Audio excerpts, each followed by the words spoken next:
here in my garage. Just bought this new Lamborghini here. It's fun to drive up here in the Hollywood Hills. But you know what I like a lot more than materialistic things? Knowledge. In fact, I'm a lot more proud of these 7 new bookshelves that I had to get installed to hold 2,000 new books that I bought. It's like the billionaire Warren Buffett says, the more you learn, the more you earn. Now, maybe you've seen my TEDx talk where I talk about how I read a book a day.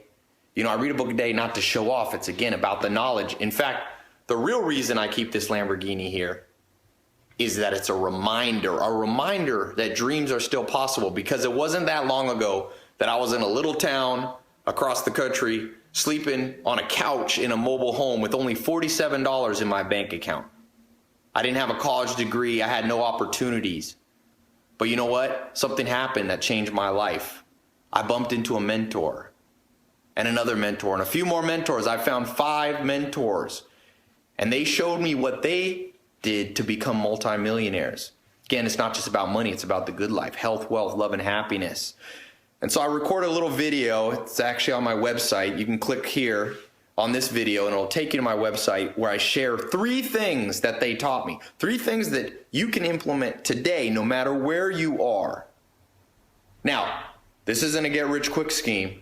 You know, like they say, if things sound too good to be true, they are too good to be true. I'm not promising you that tomorrow you're going to be able to go out and buy a Lamborghini. But what I am telling you is it can happen faster than you think if you know the proven steps. So I record a little 2-minute video on my website. Like I said, now it's not the most professional. I just shot it here with my iPhone, but it's real. Nobody can argue. This is my true story.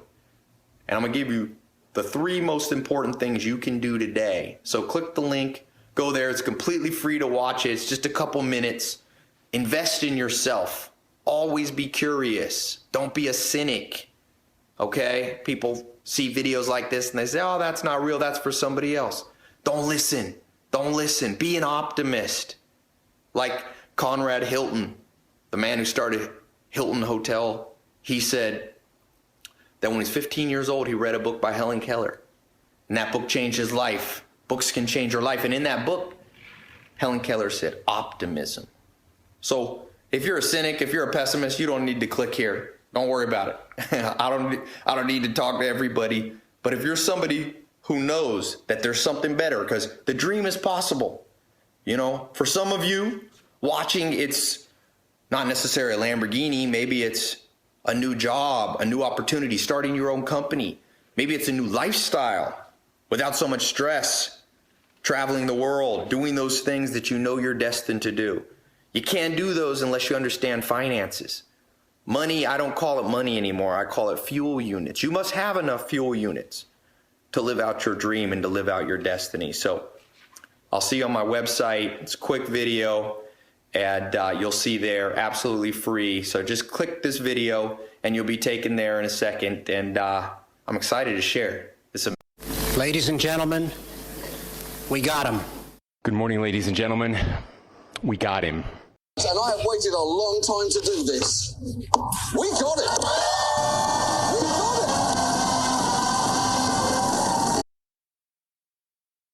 CBS News. Buyers of Radio Shack, Pier 1 Imports, and other brands accused of running $112 million Ponzi scheme. A pair of e-commerce entrepreneurs who bought a number of well-known retail brands, including Radio Shack, Modell's Sporting Goods, and Pier 1 Imports, out of bankruptcy, are accused of running a Ponzi scheme. The Security and Exchange Commission on Monday accused Alex Mayer and Ty Lopez, founders of the Miami-based retail e-commerce venture Rev, of defrauding investors out of approximately $112 million. Through their holding company, Mayer and Lopez acquired distressed brick-and-mortar companies in order to turn them into successful online-only brands. Dress Barn and Linens and Things were also among their acquisitions.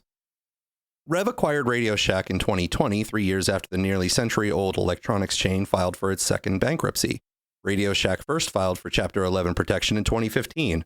In 2023, Unicomer Group acquired Radio Shack and in 2024 launched it as an e-commerce platform. Radio Shack's current owners are not named in the lawsuit. Modell's Sporting Goods filed for bankruptcy in March 2020 when it announced it would be closing all of its stores. Rev bought the Modell's brand and its assets in August of 2020. Pier 1 Imports, which still exists as an online store, declared bankruptcy in early 2020. Rev acquired its trademark name and assets later that same year. The SEC's suit alleges that between 2020 and 2022, Marin Lopez made material misrepresentations to hundreds of investors about the bankrupt retailers they had acquired. For example, to entice individuals to invest their acquisitions, they said their portfolio of companies were on fire and that the cash flow was strong. They also told prospective backers that money raised for a company would only be invested in that specific firm. That proved not to be the case, according to the SEC's lawsuit, which filed Monday in the U.S. District Court for the Southern District of Florida. Contrary to these representations, while some of the REV retail... What's that, sir? When they said the cash flow was strong, did they specify in which direction? Otherwise, I don't see the problem. Contrary to these representations, while some of the REV retailer brands generated revenue, none generated any profits, the suit states. Consequently, in order to pay interest, dividends, and maturing note payments, defendants resorted to using a combination of loans from outside lenders, merchant cash advances, money raised from new and existing investors, and transfers from other portfolio companies to cover obligations. You see, Alex, the primary problem is they were acting like the U.S. government, and that's just not allowed in the private industry. So we finally got Ty Lopez, though. Thou shalt not. Welcome to This Dum Week, a weekly live Twitter space hosted by Alex Marinos and yours truly, Dr. Rollergator, available in podcast form on Apple Podcasts, Spotify, Amazon Music, Audible, iHeartRadio, and others. Alex, how was your dumb week been? It was pretty dumb. It was pretty dumb. Yes. Yep. So yes. No high profile assassinations that I'm aware of, at least. So that's pretty good. That's pretty good. Lots of other kinds of, violence, but we have a lot to cover, and I don't think we'll be covering too much of that this week. We have plenty of other dumb stuff to cover. Now, that first opening clip, for those of you who weren't aware, that was Ty Lopez, who first blasted onto the internet scene in 2015 by acquiring a lot of low-hanging YouTube advertisements, saturating the YouTube advertising space in a lot of sectors so that for a large portion of 2015, if you watched a video on YouTube that had ads on it, chances are you would see Ty Lopez and his garage with his Lamborghini while he was hanging out in the Hollywood Hills.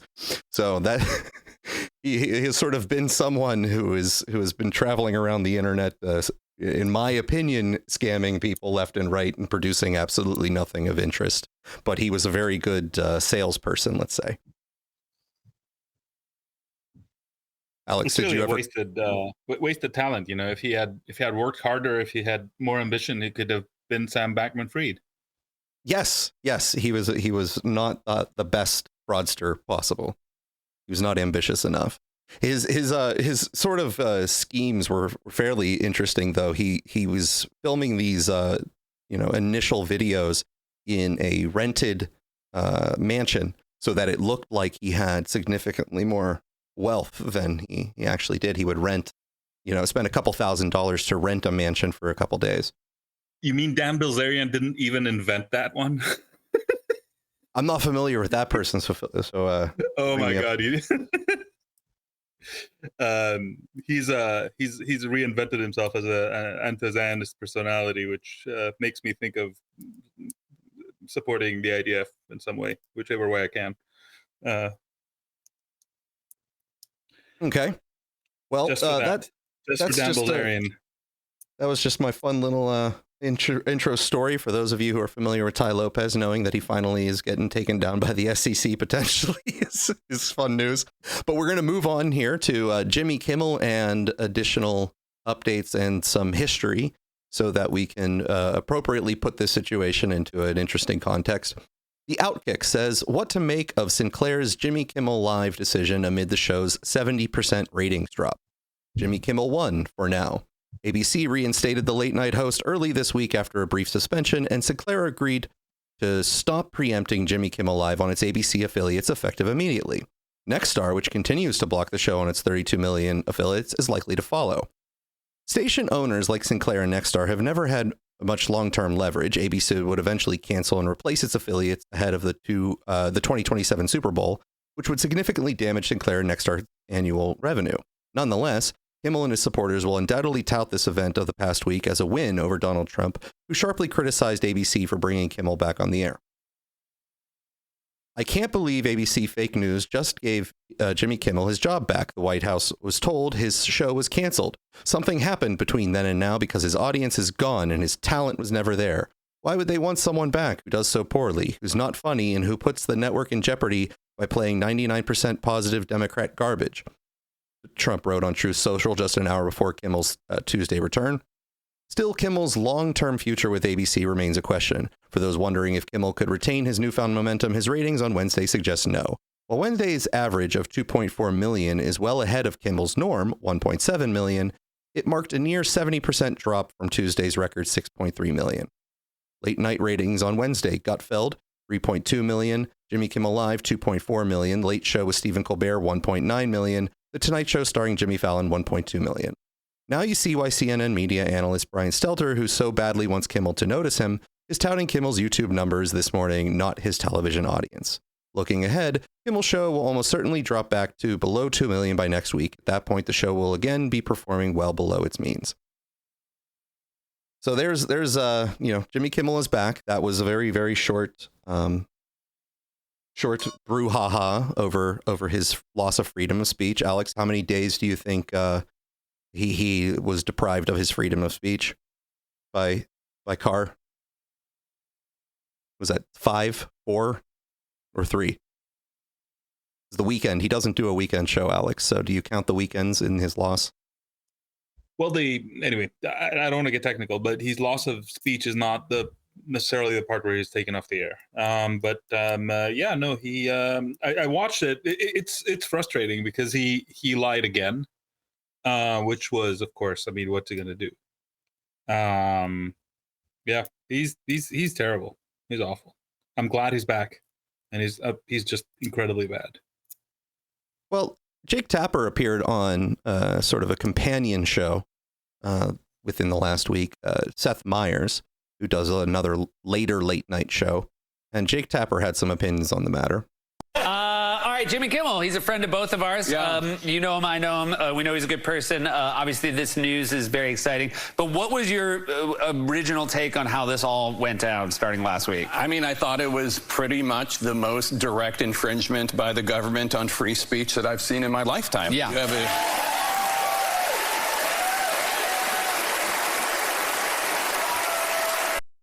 Now, would you agree with that sentiment, Alex? No, we can't say. Jake Tapper is in his late 50s. Okay. Now, I think you are younger than your late 50s. We're not talking about the internment of the Japanese Americans or something like that. So Well, we can take that out. We can take that off, but I don't know exactly your age. No, this is probably poor friendship on my part, but I don't know exactly your age. I think you are younger than your late 43. 50s. Okay, Yes. so you are younger than your late 50s. Okay, so am I. I'm not 43, but I'm younger than my late 50s, and so therefore I think that comparatively speaking, he should have more access than we do to situations that might have infringed on freedom of speech and attacks from the government that are more significant, perhaps, than Jimmy Kimmel, unless this is the most egregious example that he has ever experienced of the government suppressing freedom of speech. However, just in case he was taking a nap earlier this week, there was a letter that came out from Jim Jordan's office where a law firm representing Google has written a 27-point letter to him. Dear Chairman Jordan, this statement of facts is submitted on behalf of our client Alphabet Incorporated and its subsidiary YouTube, collectively Alphabet or the company, in response to subpoenas issued by the House Committee on Judiciary on February 15, 2023 and March 6, 2025. Throughout the committee's investigation, Alphabet provided responsive information to the committee to fulfill its oversight responsibilities, producing internal records and providing extensive testimony, including more than 40 sets of responsive documents and the voluntary participation of 20 executives in transcribed interviews. Alphabet is a collection of businesses, the largest of which is Google. Alphabet's mission is to organize the world's information and make it universally accessible and useful. Alphabet is committed to building helpful products for everyone, and the company aspires to give all users the tools they need to increase their knowledge. The company is committed to doing its part to continue to keep the digital ecosystem safe, reliable, and open to free expression. Alphabet designs its products to work for everyone. Bias towards a particular viewpoint is not in line with the company's values or the company's business interests.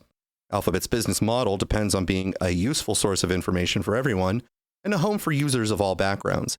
As a result, Alphabet has a neutral long-term business incentive to apply and develop its policies consistently, impartially, and independently.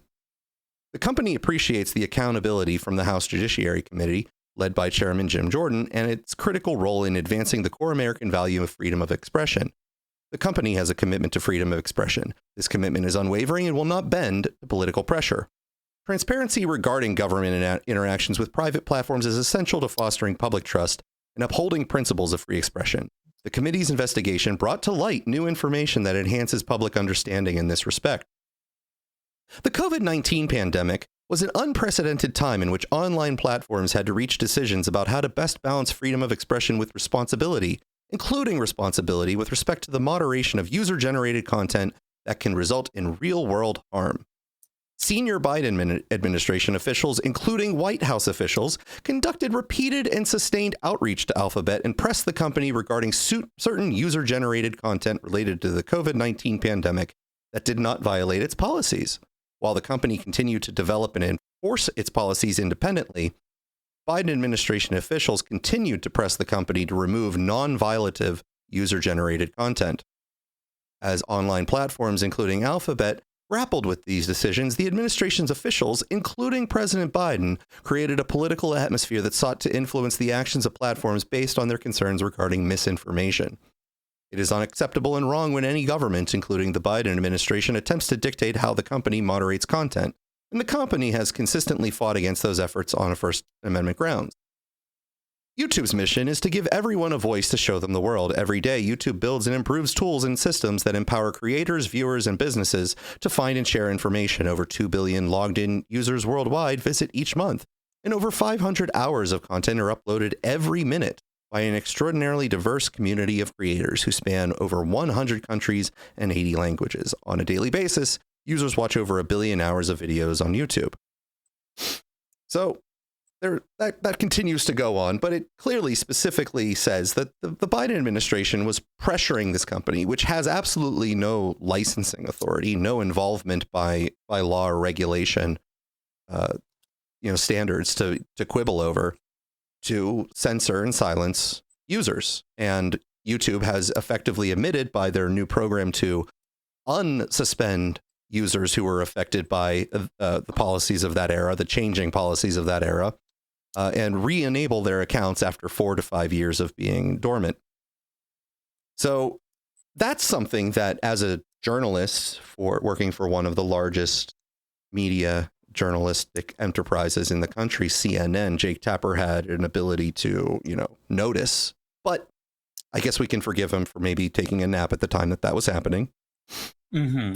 Yep. That's one thing. Now, do you know how long Jake Tapper has been sort of in journalism, Alex? Would you bet that it was forever? He's been in it? Is a technical term. You think he's been in this industry for more than a year? Maybe a little bit longer, yeah.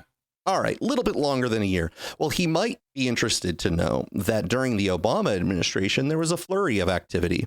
May 23rd, 2023, CBS News. Fox News reporter secretly monitored by Obama administration, court documents show.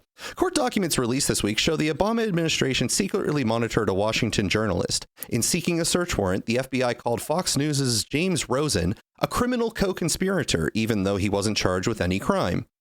These revelations have set off a firestorm of criticism from the left and right, CBS's News' Jan Crawford reports.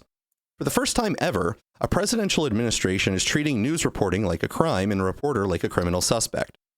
Rosen vowed on Wednesday night to protect his source for a scoop he got back in 2009, reporting that North Korea would respond to sanctions with more nuclear tests. But the information was classified, and the FBI launched an investigation to uncover Rosen's source that quickly focused on Rosen himself. The level of government surveillance of a reporter was unprecedented. Agents monitored Rosen's movements in and out of the State Department. They searched his personal emails and combed through his cell phone records. White House Press Secretary Jay Carney has deflected questions on the case. CBS News' Major Garrett asked Carney on May 20th, The subpoena says James Rosen is a potential criminal because he's a reporter. Is the White House comfortable with that standard never before seen in a leak investigation? Carney said, "It's part of an ongoing criminal investigation, Major, and I simply can't comment on it." But the investigation into Rosen has sparked a rare thing in Washington, bipartisan outrage over what some are calling Obama's war on journalism. Just last week, the Justice Department came under fire for seizing 2 months of phone records from the Associated Press, action the president defended on national security grounds. President Obama said at a press conference last week, "I don't think the American people would expect me as commander-in-chief not to be concerned about information that might compromise their missions or might get them killed." Critics say the administration has gone too far and that the Rosen investigation is more of an effort to control information that is available to the public.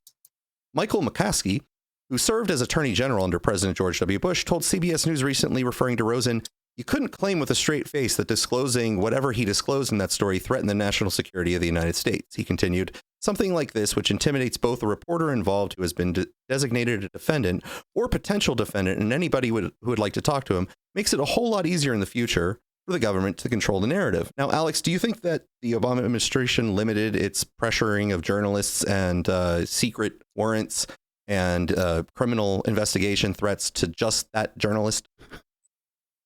Yeah, I think that he was the only one. Oh, okay. Yeah. All right. Well, I regret to inform you. I regret to inform you that he was not. The Committee to Protect Journalists in October 10th, 2013, the Obama administration and the press, and these are just some choice excerpts. "I think we have a real problem," said New York Times national security reporter Scott Shane. "Most people are deterred by those leaked prosecutions. They're scared to death. There's a gray zone between classified and unclassified information, and most sources were in that gray zone. Sources are now afraid to enter that gray zone. It's having a deterrent effect. If we consider aggressive press coverage of government activities being at the core of American democracy, then this tips the balance heavily in favor of the government." At the same time, the journalist told me, designated administration spokesmen are often unresponsive or hostile to press inquiries, even when reporters have been sent to them by officials who won't talk on their own. Despite President Barack Obama's repeated promise that his administration would be the most open and transparent in American history, reporters and government transparency advocates said they are disappointed by its performance in improving access to the information they need. "This is the most closed, control-freak administration I've ever covered," said David E. Sanger, veteran-chief Washington correspondent for the New York Times. "The Obama administration has notably used social media videos and its own sophisticated websites to provide the public with administration-generated information about its activities, along with considerable government data useful for consumers and businesses. However, with some exception, such as putting the White House visitors logs on the White House government website and the selected declassification documents on the new U.S. Intelligence Committee website, it discloses too little of the information that's most needed by the press and public to hold the administration accountable. Government should be transparent," Obama stated on the White House website, and he has repeatedly in presidential directives. "Transparency promotes accountability and provides information for citizens about what the government is doing. But his administration's actions have too often contradicted Obama's stated intentions. Instead, New York Times public editor Margaret Sullivan wrote earlier this year, "It's turning out to be the administration of unprecedented secrecy and unprecedented attacks on the free press." This is a disturbing distinction that the Obama administration has made repeatedly. Exposing waste, fraud, and abuse is considered to be whistleblowing, but exposing questionable government policies and actions, even if they could be illegal or unconstitutional, is often considered to be leaking that must be stopped and punished. This greatly reduces the potential for the press to help the government hold accountable to citizens. Beginning in early 2008, the Justice Department repeatedly tried to subpoena James Risen, who is different than James Rosen, to testify against Sterling, who was someone who had leaked information, and what has become a long-running legal battle closely watched by journalists and media lawyers. In support of the latest subpoena, filed April 2010, Justice argued that James Risen is an eyewitness to the serious crimes which the grand jury charged Sterling. In July 2011, James Leon Burkema ruled the federal district court that while Risen must testify to the accuracy of his reporting, he could not be compelled by the government to reveal his source. I think it's Risen.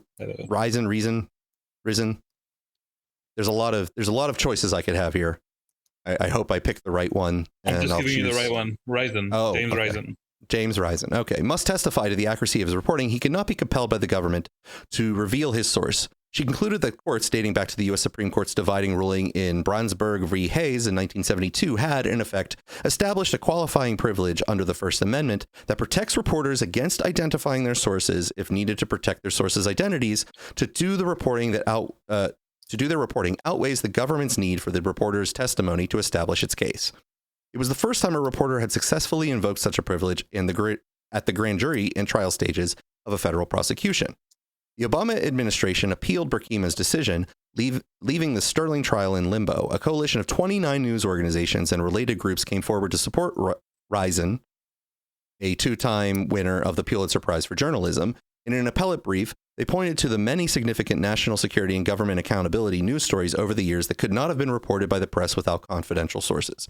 So I have more of these attacks down the same line that occurred during the Obama administration. And it just seems that Jake Tapper has decided that the Brendan Carr's potential jawboning act is the most egregious example he has of the government fighting free speech, combating free speech, or harming free speech. I'm not sure that that is accurate. I see. Yeah, well, you really have a way of going after a mosquito with a sledgehammer. What do you mean? You have proven your point. Yes. Well, that's good. That's good. I guess leaving little room for argument is a good defense made. Look, I'll play the I don't know, like, I'm not even disagreeing with you, I guess.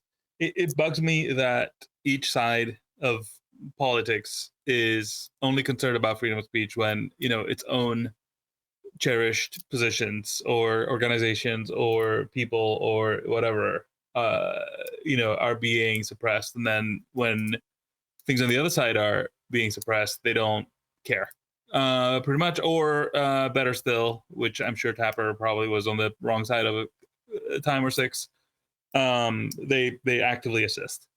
And I see this now here too, right? Like in terms of the speech crimes of the Trump administration. There's so many people who are like, yeah, whatever, they don't have rights, blah, blah, blah, they shouldn't, this, that. There's like all sorts of convoluted rationales about why this is not an issue and the real issue is the other issue and whatever. And it betrays that people don't understand what free speech is and what it's for.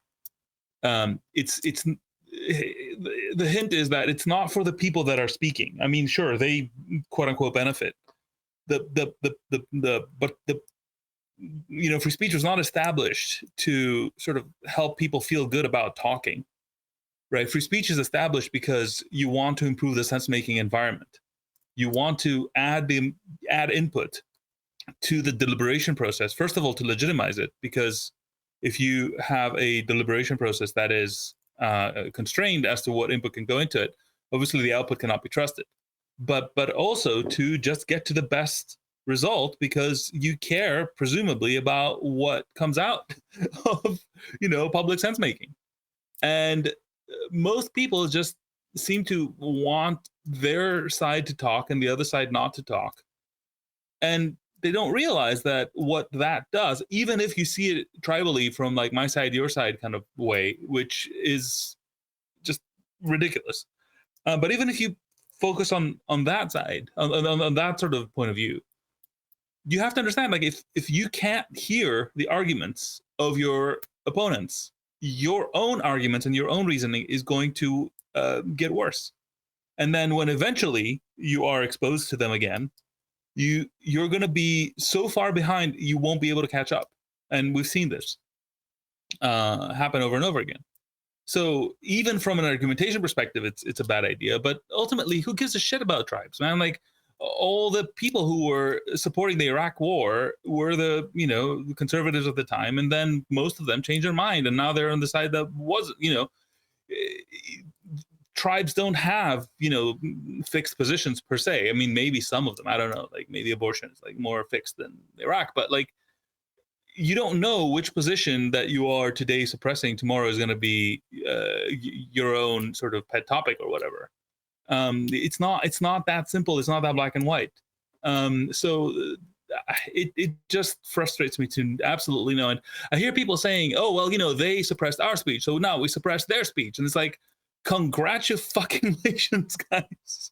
Who do you think loses in this debate? Right. I hear this and I'm like, it's like they see speech as a privilege that, some people get to have and others don't. And, well, if you forfeit your right to it, then you lose it. And, you should have been more careful. When, in fact, what we're looking at is the degradation of reasoning, right? That's why, everybody hated the Soviet Union and whatever, right? Because people could not speak in public. They could not sort of complain. They could not elevate their concerns. And, sooner or later, this whole thing comes down and everybody's like, what the fuck was going on here? And somehow that's what we're applauding. I don't know. I'm ranting, Gator, but I have a very hard time getting this point across to people, and it shocks me how much of a hard time I do. Well, so I mean, I'm sure that you assume that I'm sympathetic to your point, right? That we sort of Maybe share. not. I don't know. You do you not assume that, or? Let's find out. Well, have I made any arguments that promote the idea? I'm not saying that you have this belief, but I don't know why you would even think that. No. Well, that's what I'm saying. I mean, so what I'm saying is, I was just saying that you and I are not in disagreement on this. Yep. The way that you presented it, a listener might come to the idea, that you and I are at odds on this. Oh no.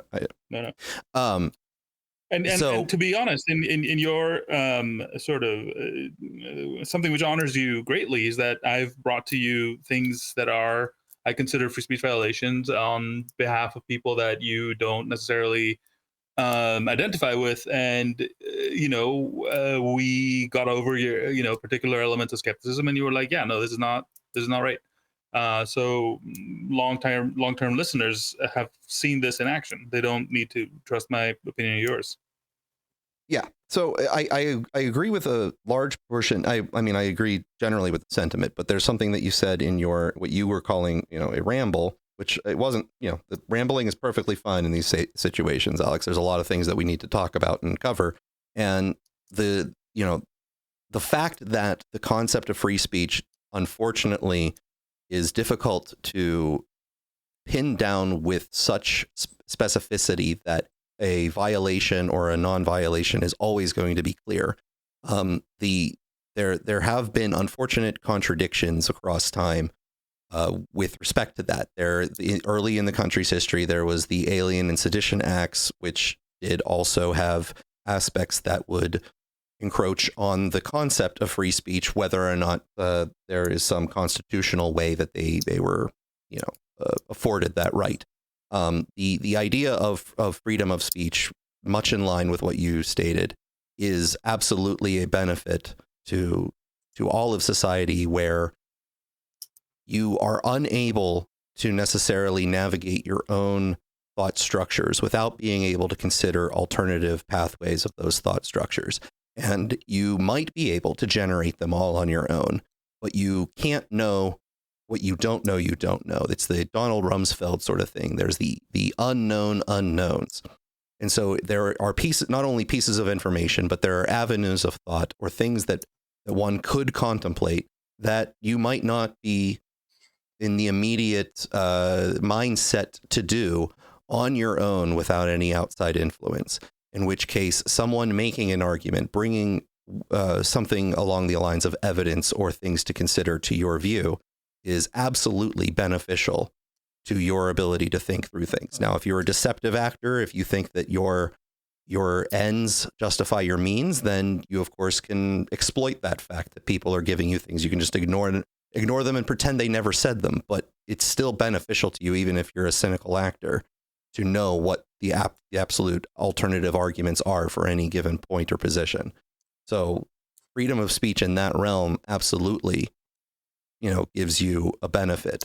And of course, since we talk about propaganda and the ability of large players in a communication space to manipulate language and influence people's perceptions, we talk about that all the time, and that falls under the protected concept of freedom of speech.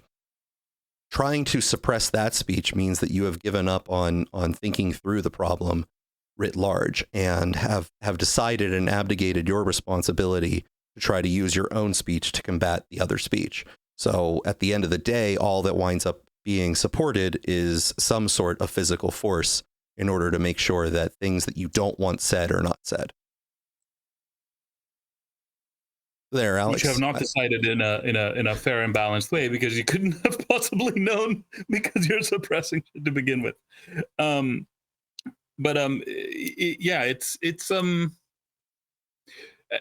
Look, I'm not. I think there's an element here where the what is constitutionally considered free speech, or what is legally considered free speech, or what has been in the past considered free speech, or whatever, interferes with the principle of free speech, which is even above the Constitution, if you see what I mean. Right. In fact, free speech, even the legal concept, is really a subset of what I'm talking about, right? What I'm talking about includes like actively going out there and trying to get people to talk. You know what I mean? Like enforce speech, if you like, or encourage speech, whatever, incentivize speech. Like I'm talking about maximizing what you can do with the brains you have available, right? And even cynical and malicious players can actually help sometimes by coming up with either good arguments or coming up with bad arguments that you can explain why they're bad arguments and classify and build defenses for. There's all sorts of things that that you can benefit from. And the other thing is, you can't stop propaganda, but what I have noticed, and I don't see it said very much, but propaganda and censorship go together, because propaganda by itself tends to be pretty poor in propagating well, despite the name. It requires a gap, an absence of good information for it to be able to spread. And as such, you when you see it, and especially when you see it being really effective, it usually happens in conjunction with something that's suppressing the correct information in its place. So I'm not saying that's always the case, or you can never have compelling. I would modify what you're saying, not necessarily for information. In fact, propaganda can be most effective when it's containing factual claims. So it's not necessarily that it's a lack of facts that is a problem when it comes to propaganda. Closing things out is certainly a component, but it's not facts necessarily. No, but I'm saying like there are particular facts that they want to flood out. I'm not saying that they do not use facts. Sometimes, other times it's arguments or interpretations of those facts. Sure, but I mean, when the Biden administration was suppressing speech on Twitter, where we have their emails, they were going out of their way and knowingly, like just very, very specifically saying, we want to shut down adverse reactions to vaccine, testimonies of that, even if they are true, right? Like very, very specific information that they just did not want propagating. Why? Because they wanted the propaganda to be the vaccines are safe and effective. And it's really fucking hard to do that. You're seeing people injured left and right. Yes. I'm not arguing with you that suppression does come involved with, propaganda, and that propaganda works best when it is in a hermetically sealed environment, free from adulterations, right? Like it does absolutely work best. But I'm simply trying to say that it's not necessarily specifically always about factual content. It is about interpretations of that factual content. Or let's say ignoring certain things by omission, so lies of omission or de-emphasis of particular facts. So the information space in a propagandistic network can be fully factual, right? But it is the types of facts that are chosen to be emphasized and the de-emphasis of other facts that can also be at play.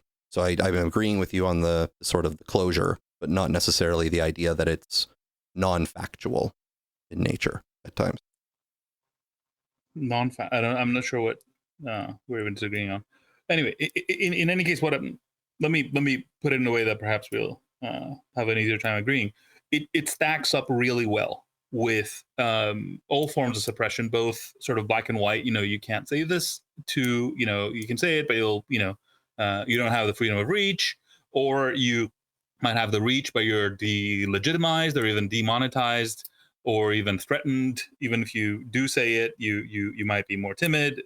There's all sorts of interference with speech that can assist a less naturally plausible narrative to spread over a more plausible and ultimately more truthful narrative spread. If I may, for a moment, ask you a specific personal related question about this idea, because you're giving a very nice, promotion of the concept. But you and I have a behavioral difference, and it possibly is just due to volume. But I can't say until I have the same sort of follower size that you do. But you block people more often absolutely. than I do. So there's clearly limits within your own behavior to something about the concept, whether it just means that you have relegated it to the idea that you're controlling more what you see in your feed, or what crosses your eyes, or other people's ability to be seen in reply to you. Right? There's two sort of ideas in tension. One is where it relegates the idea that you're not, as part of a freedom of speech environment, you don't have to see what you don't want to see, but other people who are responding to something you've said are now sort of deprived of the opportunity to do so and be seen by others by your blocking them. So in your own personal sort of environment, what is your, in contrast to the very nice promotion of free speech that you just gave, how do you navigate that decision? Yeah. So first of all, I support the changes that Elon made to blocking, which people were not very supportive of. Right. So, for example, the ability to view materials from people who have blocked you, I think, is great. Right. So I don't necessarily want people to be excluded from reading. What do I do when I block somebody? First of all, part of the reason I block is because it's the only option I have, because mute doesn't work, right? If you mute somebody, you still see them in notifications, which is fucked up. But secondly, yes, no, if somebody is, so if I could properly mute, I would mute more people than I would block. Okay. The reason why I block people is because, especially when I'm concerned that they might become belligerent, is that I also am moderating a community of the people who reply to me. And the rationale there is, let's have a conversation with people who are in good faith. So if somebody sort of responds to me with, well, you say this because you believe this and that, right? They're mind reading me. Well, that's very easy to see that, well, there's no way you could possibly know what I think. So you're just sort of asserting stuff you have no way of knowing. So you're not really talking in good faith. Bye. And end of the conversation. It's so many people make that misstep. And I can totally understand, by the way, that they are, people get emotional, people get over themselves. They, should we really have like a hair trigger in terms of getting people blocked? No, I've also advocated for a way to ask for, an appeal, as in, for people to send me a message saying like, look, I'm sorry about that, or whatever, or you got it wrong or whatever. So I could reconsider. But it is unfortunately as the platform currently stands, is the easiest way I have to control what comes into my eyeballs, directly and indirectly. And I say indirectly because if they can reply to me, they can color the replies I get. Like other people see that and they will reply accordingly. So I'm still stuck having to deal with those people, right? So I do think freedom of speech does not mean freedom of shoving your point of view down my throat. Therefore, I have the right, and I think it's a key element of freedom of speech, actually, to control my own filters.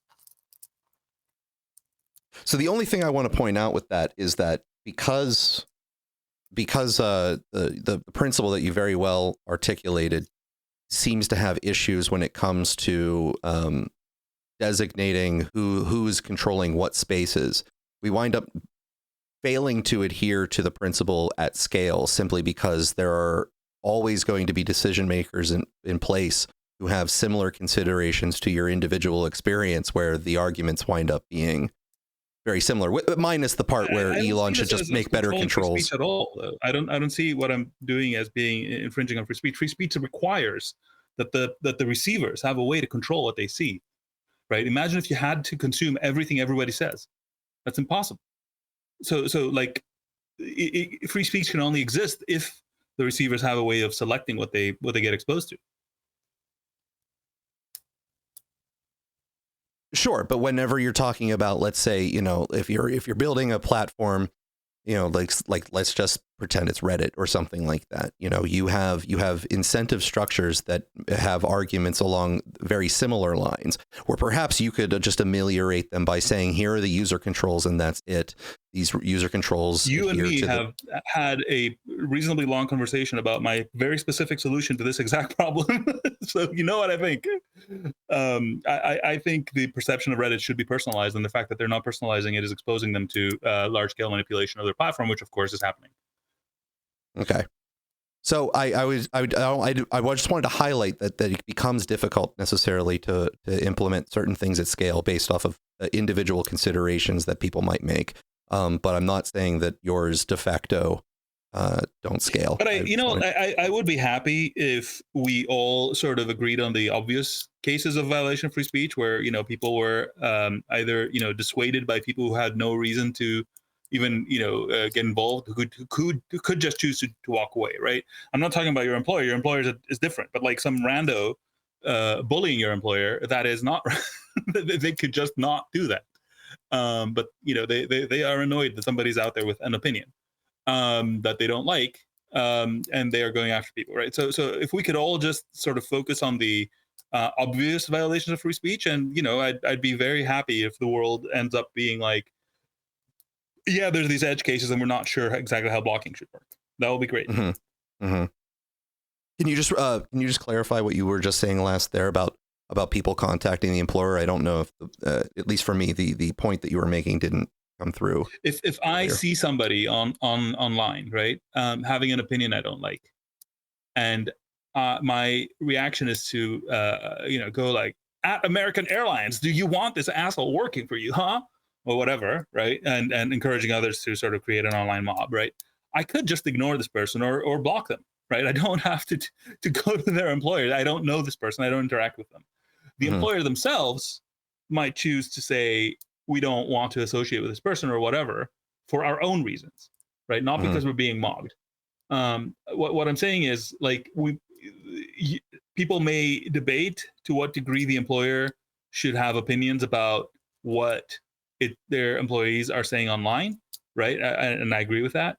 But there are black and white cases like the other one where you just see some, the Laura Loomer sort of going out of your way to find people that say things you don't like, and then additionally go out of your way to cause them trouble for saying that thing you don't like. What if we had a constitutional amendment that everybody had the right to speak except Laura Loomer? Would you be okay? Would you be okay with that? Yeah, unfortunately, even Laura Loomer should get to fucking talk. Oh, okay. All right. Well, yeah. Loony Laura Loomer. Okay. Well, Laura. I mean, seriously, people tell me that Rebel News and like Project Veritas are good organizations, but I mean, Laura Loomer, what can I tell you? Like, she's a graduate of both of those grand schools of journalism. And here we are. Well, I don't know. Everyone makes hiring mistakes, I guess, at some point. How can you how do you make this mistake, Gator? How do you mistake Laura Loomer for a promising journalist? Please help me. I don't know. I go out of my way to avoid her. Like she had so much promise. It turns out she's a psycho. I go out of my way to avoid Laura Loomer and Aya. Not for very different reasons. But both of those people I go out of my way to avoid, and somehow they get thrust back into my life. Aya. Oh, yes. Yes. Well, we get to move on now to a subject where I think we actually get to take a very nice sort of victory lap, or sort of self-praise. We get to do that occasionally here because I think the product that we put together by doing this by doing this space. Sometimes we're very well ahead of the curve, or if we're not necessarily ahead of the curve, let's say in details where we've done our own independent investigation and have details that nobody else has. I think sometimes, at least as far as collecting and summarizing the big picture and being able to organize it in a way that is very understandable so that everybody can be on the same page about what is being discussed. I think sometimes we do a really good job of that. And this week we were afforded an opportunity to repost one of those episodes that we did, where I took you on a journey a little bit, Alex, to explain who Benjamin Wittes was. You had been listening to a podcast where this person seemingly had a bunch of connections to the blob, as you put it. And they were talking about how in this new Trump administration, the second term, that everyone's goals should be to just become a propagandist and not really worry about, dealing with the facts or of any particular matter, but just making sure that you're staying on message and hammering until Trump is hopefully taken out. And I took you on a journey through the first Trump administration where I explained that Benjamin Wittes was actually friends with James Comey and an integral component of James Comey's initial firing and the broader scheme to paint Donald Trump as having colluded with Russia to win his first presidency. And this week, he didn't suddenly abandon his longstanding commitment to the truth, but this was something that was going on previously. Correct. So before we begin a little bit of the victory lap here, so where I can clearly illustrate that we did a decent job at explaining certain things well in advance, we're going to do some ABC news about Comey's new indictment. And we just heard President Trump say former FBI Director James Comey got caught lying, but Comey says he's innocent after his 2-count indictment by a federal grand jury. He's charged with making a false statement and obstruction related to his testimony before the Senate Judiciary Committee in 2020. And this comes just days after President Trump publicly demanded the Justice Department prosecute Comey and other political enemies. Now Comey's denying those allegations in a video post. My family and I have known for years that there are costs to standing up to Donald Trump, but we couldn't imagine ourselves living any other way. We will not live on our knees, and you shouldn't either. My heart is broken for the Department of Justice, but I have great confidence in the federal judicial system, and I'm innocent. So let's have a trial and keep the faith. ABC News Washington Bureau Managing Editor Catherine Falders and legal contributor Brian Buckmeyer are here with more on that. So, Catherine, walk us through this indictment and how it came together. Well, it came together rather hastily. As we know, this has been something that's just really played out this week after Trump appointed Lindsay Halligan as former defense attorney to lead that office. She presented to the grand jury by herself alone, which I know, as Brian knows well, that's highly unusual. Usually your assistant U.S. attorneys go and present to the grand jury, but she didn't have that. And it's because I'm told by sources that most people in that office declined to help her with this, given that they believe that there wasn't enough probable cause or evidence to ultimately bring charges. So she presented herself to the grand jury yesterday afternoon, and this all played out in the courthouse after the fact before a magistrate judge when they returned the indictment. Originally, they had 2 different pieces of paper, and we learned that one of the charges that they were trying to seek on a false statement was actually declined by the grand jury. Of course, the other 2, the ones you mentioned there of lying to Congress and obstruction of a congressional proceeding, were in fact verified by the grand jury. Brian, how serious are these charges and what will prosecutors have to prove? So, Dan, the charges are serious in the sense that they do carry a potential maximum of 5 years in prison if convicted. We do know, though, based on federal sentencing guidelines, if Comey is convicted, and that is an if because we don't even know what the arraignment is or a lot of information going forward, and he's already calling for a trial, it would likely be a lot less. But in order for the prosecution to be successful here, they have to show that Comey willfully and knowingly made a false, fictitious, or misleading statement when it came to whether or not he had authorized another person, as the indictment argues, to leak information to the media. The second charge, I believe it is obstruction for the same statement, but it doesn't actually say what Comey is allegedly obstructing and what statement it is. It could be a different statement, but the assumption is it's the same one. And you have to prove this beyond a reasonable doubt. The difficulty in this is the ability to prove intent, to prove that he knows, or he knew, when he made that statement, he was lying and not just misunderstanding or whatever it may be. Intent is hard to prove in a case like this. Catherine, this all stems from testimony Comey gave in 2020, where he said he didn't authorize an anonymous leak to the press. What more can you tell us about that? Pointed out, this indictment really, it's only 2 pages. It doesn't say exactly the statement that they're charging here, but it is the statement from his Senate testimony in 2020 in a back and forth exchange that Comey had with Ted Cruz. And of course, the question is whether they'll be able to prove intent. And Cruz is essentially summarizing testimony that Comey gave 3 years prior to that. There's questions about whether the summary of that testimony was really accurate or not. But of course, Comey goes back and forth with Cruz over whether or not he authorized his then deputy director of the FBI, Andy McCabe, to release information to the media. It gets a bit complicated and weedsy here, but the reality is it comes down to whether they can improve intent or not. And prosecutors in that office, most of them don't believe that they can. Brian, you're a defense attorney. How do you expect Comey's attorneys to approach this case? So the big umbrella arguments that we as defense attorneys make is either one, the prosecution can't prove their case beyond a reasonable doubt because they can't put forward the sufficient amount of information, or two, the client is innocent because of an alternative theory or alternative argument. Here, which is interesting as well, is the prior U.S. attorney, Siebert, in this case, actually had a memo listing out why he believed this case shouldn't go forward. So now, unlike most normal cases, the defense has a third alternative. Someone in that office, prior to being terminated by the president, actually gave them an outline as to why this case doesn't work. And that will definitely be used at the heart of the defense's case. Now, whether or not the way that the Trump administration is prosecuting this case is going to pan out, I'm not able to say right now. Obviously, certain details are not available to us, etc.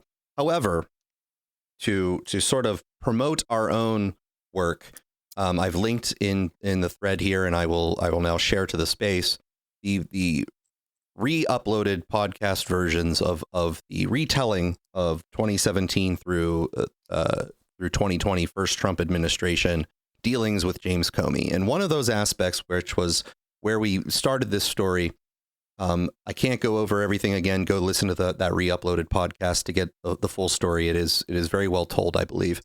This was the portion where I was explaining who Benjamin Wittes is. During the initial Trump term, in the very first few months, there was, which we'll get into, there was a lot of back and forth between Trump and Comey. And Comey used Benjamin Wittes and one other person to start the narrative campaign in the press about his eventual ousting, so that they could start to incorporate a larger shadow on Trump with respect to Russia. So the behavior here, in particular, weird quotes like this. As he told me in the story, he tried hard to blend into the background and avoid any one-on-one interaction. He was wearing a blue blazer and tried to camouflage with the drapes. Weird shit like that became sort of a draw to people who wanted the dramatics of this movie that they were watching, where Trump would eventually wind up being taken down. And this is where they started to get their first hook and started to latch on to Benjamin Wittes, because he was friends with James Comey and presumably friends with a lot more people in the intelligence community. Now, Benjamin Wittes was on someone's podcast very recently, Alex, and he was talking about that time period. famously, one of the conduits for information was Dan Richman, who is a professor at Columbia Law School. He's not at the FBI. He was a special government employee at one point, but I don't think he was at the relevant point. Famously, another one of the conduits of information is me, right? I am quoted, both Dan Richman and I are quoted by name in stories. It was me. It was me. Alex. It was him. Just like I told you. Right. So we're not sure if Comey told him on purpose that he's free to go and leak this stuff, right? Right. Close friends. What they typically do is they immediately. But he accidentally replied no. When asked. Is that what we're working with here? I'm not 100% sure, but Catherine Herridge, who has been temporarily speaking a dialect of English, in which no means yes. Catherine Herridge, who has been sort of always reliable, in my opinion, to give very, very important, specific details about these stories, has posted a tweet in the aftermath of the indictment. It says, based on my 2 decades covering FBI and the Justice Department, a thin indictment suggests a holding charge with the potential of a more complex superseding indictment that adds more charges. This is not only possible, but plausible in Comey's case based on the recently declassified FBI leak investigations via FBI Director Cash, codenamed Arctic Haze. The Arctic Haze records reveal several FBI senior leaders and Columbia law professor Daniel Richman, whom Wittes just mentioned in that clip, who was the person I said and another person in my clip, said they coordinated media leaks at Comey's direction. Then she has this nice excerpt here from this Arctic Haze, which I'm going to read parts of here. Comey, Richman, and their interactions with the media. Law professor and a close friend of Comey, they met while working as assistant United States attorneys in the Southern District of New York. The New York Times article contains several quotes attributed to Daniel Richman, which defended Comey's decisions to make unilateral public statements about the mid-year exam investigation. In 2015, Comey instructed the FBI to hire Richman as a special government employee and to grant him top secret clearance with access to sensitive compartmented information. FBI records indicated Richman was hired to work with Going Dark Matters. The investigation revealed Comey also hired Richman so Comey could discuss sensitive matters, including classified information, with someone outside of the FBI's regular leadership. Comey also used Richman as a liaison to the media. On several occasions, Richman spoke with the media without consultation with the FBI or DOJ's offices of public affairs. Richman contacted journalists to correct stories critical of Comey, the FBI, and to shape the future press coverage. Richman did this both when he was an SGE and after he resigned from the FBI. The investigation revealed Richman had been a source for Michael Schmidt, one of the reporters credited with the writing the article at issue in the New York Times since at least 2008. So, I don't know exactly how well this indictment's going to come down or how the prosecution's going to go down, but this is certainly perfectly in line with both what I was stating was happening in our retelling back in February, and also with sort of the idea that I was painting about who Comey is, which is a sleazy son of a bitch, and definitely a deceptive individual one way or another. Yes. Yep. No, it's unfortunate that Trump is going out and blasting his mouth. I think people are actually unclear whether he meant to send the text that he tweeted out as a private message, because it's just so kind of different from his usual style, and also just absolutely fucking ridiculous. I think it was a problem to make his Truth Social interface look like Microsoft Outlook. Is that what they've done? I don't know, no. But you're talking about a tweet or a Truth Social post that came out where he was ordering the prosecution and then basically telling Pam Bondi that she wasn't doing her job. Yeah, pretty much. So that's a problem. And unfortunately, the shit matters in a case like that. But I don't know. Hopefully, it doesn't. And Comey gets what's coming to him, though. It's a tough one, man. Like it's so out there that I don't like it at all. But you know, on the what is it, on the merits of the case, I mean, yeah, no, you had made the case very, very clear. But also, I mean, if you notice, once you know what you know, and you notice how they were talking about it, they were trying extremely hard to avoid talking about the substance of the case. Right? They were like, well, you know, it depends if they can prove it without a reasonable doubt. You know, like it was like, okay, you know, are they going to be able to nail him or not? There wasn't like much of like, of course he didn't lie, you know. Well, Comey, if you pay attention to Comey enough, Comey his words are the weaseliest ever, and when he's caught in a lie, and we'll call it, you know, a fib, okay, so that there's this weaseliness is able to be seen. He will always start to mince words and parse words in a very similar fashion to what Bill Clinton did when he was accused of lying under oath about his relationship with Monica Lewinsky. Thank you, Jesus! I can't believe that name escaped my brain for a moment. Where he was like, well, it depends on what your definition of is. Okay, going into the hyper parsing of language to try to confuse the people listening to say, oh, well, maybe he was being honest when he was telling it. I mean, you know, James Comey was the director of. If you're smart enough to understand an argument like it depends on the definition of is, you're also smart enough to not fall for it. Well, so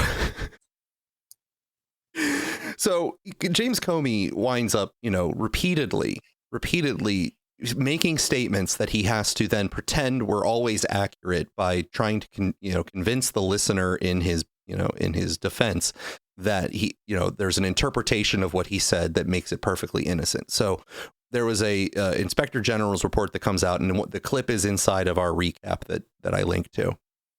I do recommend you go listen to it. Where he's asked about, he said that the FBI was exonerated by the Inspector General's report. And he was on Fox News being interviewed by Chris Wallace, and Chris Wallace says, well, here's the Inspector General saying the FBI was anything but exonerated. And the Inspector General was saying that, the FBI left out 17 material omissions from their FISA warrant, things that, things that would have likely made the FISA warrant be rejected because they left out this material information, and they were supposed to put in everything that could exonerate or, be exculpatory for the person they were investigating. Like, part of the reason the FISA courts are supposed to be allowed to be secret is the obligation of the FBI to give them all of the information that might inform their decision and things like that. So there were like 17 material facts left out of this report. And Comey says, well, we were exonerated because the accusation was that this was a malicious political prosecution, and it wasn't. That was just sloppiness. Like, I just wasn't expecting sloppiness, but based off of the accusations we were facing, of course we were exonerated. And it's like, right. Yeah. Okay. So I expect a lot more of that now. Whether or not the things that the indictments or the true prosecution will come down with are much harder to get away from, I don't know. Look, but I will say, the legal system, Comey's not the first person parsing language that has come in contact with the legal system, if you'll believe that. They have ways of handling these things. They don't. Yes. Like, I have been impressed to some degree by, having spent years on the internet with, people who will claim anything, and you start to get a feeling that, like, you start to doubt your own sense of, like, comprehension, right? And then you see how these things are dealt with in court, where they are laughed out of the court and the court moves on because they have, very clear ways, very easy ways of working around them. So, he can try to, exonerate himself in the eyes of the MSNO listener or whatever they call it. But that doesn't mean that, it'll actually work in court. Right. And now that doesn't mean the court is impartial, and, they might not, or the case might be poor. Right. So that necessarily he'll be convicted or whatever. I'm just saying, like, parsing with words alone does not a defense make. No, but going towards intent, it might help, right? If intent is the specific thing, parsing of words and saying, well, no, I meant it this way could wind up being a defense when it comes to intent. Right. And yeah, maybe they should threaten to jail his son. Maybe that'll do. Yeah. You're referring to Flynn, right? Yeah.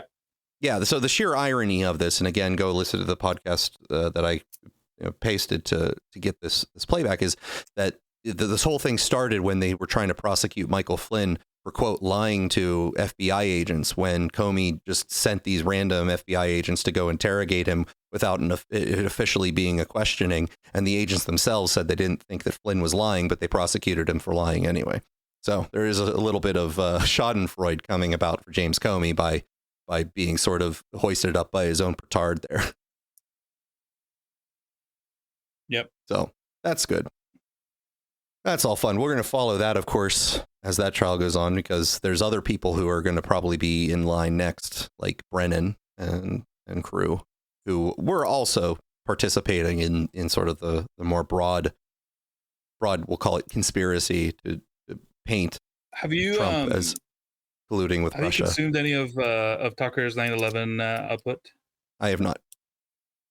You'll be glad to know that he's sort of bringing Brennan into it, which it might be strategic. I don't know, but it's just beautiful. Yeah, it seems. I've only watched the first one, but he apparently Brennan was in the U.S. Embassy in Riyadh when the passports of like 17 of the 20 hijackers or whatever were issued and the visas provided. And one of them lost their passport or whatever and had it done again, and that was all fine. It was done quickly as well. Anyway, and Tucker, of course, makes a lot of that, but I follow the case of John Kiriakou. I don't know if you know who that is. If I do, I forget the name, so you have to refresh my memory. He's the only person who's been imprisoned for the U.S. Torture program, and that was because he blew the whistle on it. And Brennan was an essential key to his prosecution. So suffice to say, he hates Brennan. But Brennan is a son of a bitch. He explains that in a lot of detail. So I am convinced that Brennan is one of the worst people to ever get a job with the government. And I do realize. I mean, that is quite a stiff competition there, sir. Yes, yes. I mean, there's a lot of candidates for that. I know. I apologize if I'm pulling a tapper here, but I believe I'm speaking knowingly. I believe I'm going to go ahead and invite Nicholas up here to give comments, since we're hitting that sort of halfway mark where we open up to comments. So he's been requesting to speak for a while, so I'm inviting him up or accepting his invite to come up and give comments. Anyone else who wants to come up and talk about anything we've discussed so far, feel free to request, and I'll let you on up. Before we move on to talk about Ryan Routh, who was the second assassin of Donald Trump, or attempted assassin of Donald Trump. Nicholas seems to be having either difficulty or changed his mind on speaking, so we're going to move on to updates from Ryan Routh, who was recently convicted in the attempted assassination of Donald Trump. And right now, the defense is rested in the trial for the man accused of trying to assassinate President Trump at his Florida golf course. Ryan Routh is acting as his own attorney, presenting his own case. Local 10's Christina Vasquez is in Fort Pierce with what happened in court today. Christina. I spoke to the defendant's daughter, who described watching her father through these proceedings as, in a word, tough.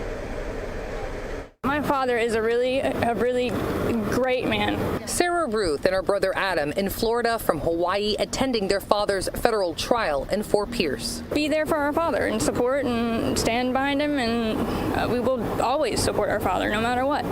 And he's my best friend, always will be, and I'll always be there for him. What's your name, boss? Ryan Routh is accused of trying to assassinate Donald Trump last year. Shots fired, shots fired, shots fired. Individual in the bush with a gun. When the then presidential candidate was playing golf at Trump International Golf Club in West Palm Beach. All units be advised, it looked like an AK-47 style assault rifle pointed through the fence onto the golf course. The prosecution painting the picture of a man who methodically plotted. It doesn't seem like he disputes that he was there, that he had planted himself on a fence line near where the president was golfing. If he had a rifle with him, what was his intent if not to shoot? I'm not going to speak on that. But that's, I'm not going to speak about that. I don't know anything about it. Ruth, a 59-year-old former construction worker who decided to represent himself. My father is just getting shut down. Everything he says. Struggled Monday when it came time to mount his own defense. At times, his mouth slightly agape with furrowed brows and apparent confusion as the federal judge worked to keep his questions for his 3 witnesses within the bounds of the federal rules of evidence and criminal procedure. What is it like for you to watch him kind of struggle through that process? It's obviously hard for us to watch the court turn him down on everything he has to say and any questions he has for his own witnesses. And do you think he will regret his decision not letting the public defenders assigned to him who are familiar with the rules of procedure and evidence in federal court actually stage his defense? I don't believe he really had a choice. They were not very adequate. I don't think that they would have done a better job.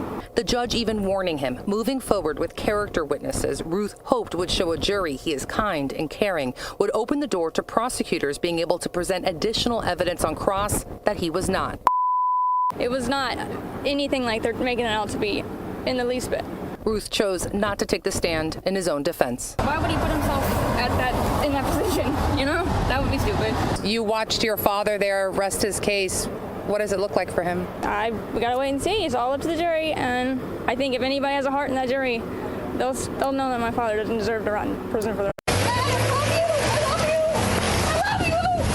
Tonight, just after Ryan Ruth was convicted of trying to assassinate President Trump at his West Palm Beach golf club, his daughter running beside the car authorities were transporting him in. All after inside court, Ruth attempted to stab himself in the neck with a pen. This court sketch showing that moment. NBC News producer Carmen Gonzalez witnessed the chaos in the courtroom. As the jury was leaving, I looked over to him and I saw him doing this. I thought maybe he was having a seizure, but then I realized he had a pen and he was jabbing at his neck, trying to hurt himself. Within seconds, she says, U.S. Marshals grabbed Ruth and took him away. And the daughter started saying, Dad, don't, we love you. A Florida jury deliberating for just 2 hours before convicting Ruth on all 5 counts, including attempted assassination of a major presidential candidate. Prosecutors in closing arguments saying a mountain of evidence showed one thing: Ruth wanted Donald Trump dead. Shots fired, shots fired, shots fired.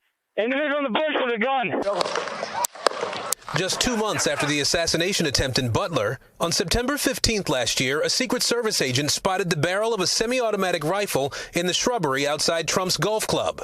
On the tree line, the individual was inside that tree line. Authorities say Ruth had been lying in wait behind a fence for hours, undetected. Stay back! His arrest shown on this police body cam and this image of his gun. In court, Ruth represented himself in an often rambling presentation, arguing he did not have the character to kill, saying, if you don't have the cold heart to make it happen, is that intent? But prosecutors showed jurors a letter written by Ruth where he said, quote, "Dear world, this was an assassination attempt." President Trump reacting tonight. You can't let things like that happen. Nothing to do with me, but a president or even a person. You can't allow that to happen. And so justice was served. Aaron joins us now live from the courthouse. And Aaron, the judge and jury saw that stabbing incident today. How could this impact sentencing? Well, Tom, the judge alone will decide the punishment in this case, and 2 of the charges that Ruth was convicted of carry a maximum of life in prison. Tom? Now, Alex, neither you nor I are attorneys, but I would recommend to anybody, I think I can say this without sufficient legal knowledge, that if you do ever intend to commit an assassination, you should probably not write a letter that says, I am attempting to assassinate this person. If you want a defense, not legal advice, by the way. It might be advisable. We just can't tell you. It doesn't seem right to us. Perhaps there's some sort of caveat that I don't understand about the logistics of that, but I don't know. In my naive sort of armchair legalese here, I think it is not a good idea for your future defense to write the note that says, I am definitely attempting to commit this crime. Yep. I don't know. Nicholas. Yeah. Go ahead, Nicholas. Oh, yeah. Is it working finally? Yes. Yeah, I don't know. Twitter was, or X, I guess. Yeah, I don't know. I think I had a comment kind of on one of the earlier things. Like, one of the things I've realized is that people have a tendency to react to comments that I make based upon the association with the other people they've encountered who make a similar argument. And sometimes I think people react to arguments because of the class of people that make them. But I've sort of noticed that my fundamental political orientation is opposed to gaslighting. And so I'm usually taking a devil's advocate position of some sort. And I think that has confused people immeasurably. That I think it's sort of what you guys were talking about around the dangers of supporting free speech selectively, if that makes sense. But so you were against gas stoves, and inside your house you have an electric stove, right, to avoid the gaslighting? Not by choice. He gaslights people because he's against gaslighting. I think that's there we go. That's the plan. Is that what you said? Sure, we'll go with that. That's an apt translation. I just think I normally tend to phrase it like, would you concede that this perspective is something that one could have, and that it wouldn't be because they were evil, and people I'll often get screamed at for that. You know what I mean? Yep. I don't know. Well, you're inferring that they're screaming, right? I've seen the fire in people's eyes about. I literally had someone tell me once that like everyone I've ever heard make that state an opinion like that was a horrible person or something like that. Oh, that's a comment I've received. Is there some sort of example opinion that you can really point us towards? Because maybe we all agree that everyone is a horrible person with that opinion. So, for example, like Charlie Kirk had an opinion that he thought abortion was murder. Mm-hmm. And so someone gave him a strongman question, like, if your young daughter was raped, would you support abortion then? And he said, his response to it was like, that is a morbid question. But he said, no, that would not change my opinion on abortion. Like, I believe it's wrong. And that was used by some people to say he's insane and therefore, deserved to what he got was coming to him, if that makes sense. But those are certain, and I that's not my opinion, but I respect that one could have that, and I don't think that one should be indicted for having an opinion like that in that way.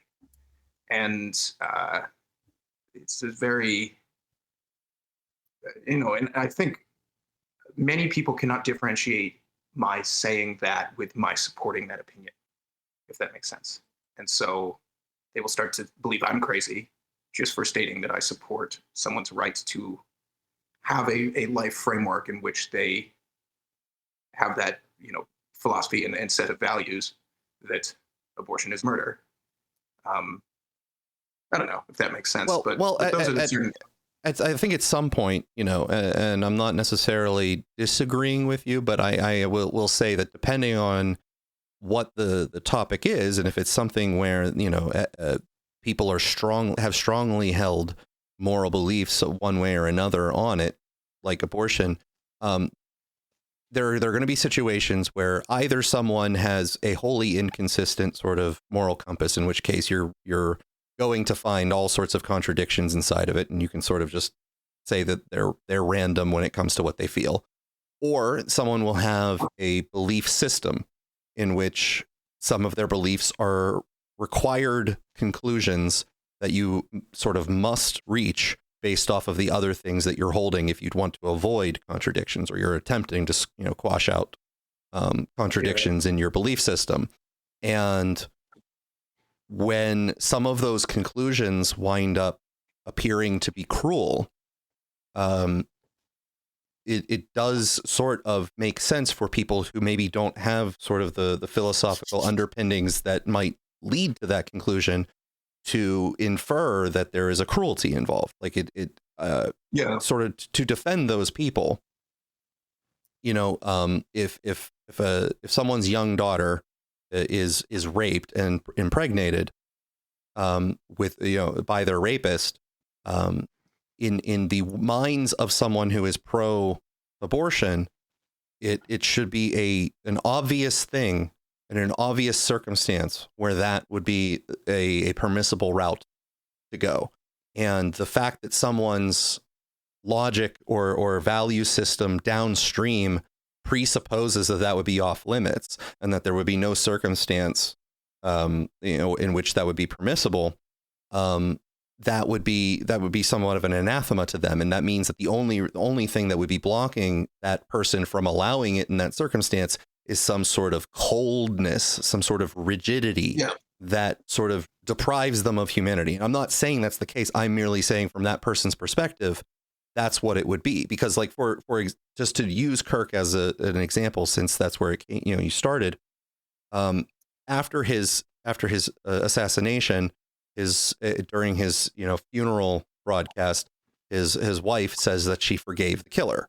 Right. That sounds like a something that is an expression of humanity on some level, some spiritual sort of communication about humanity in general and how the game we are all playing as we go throughout our existence.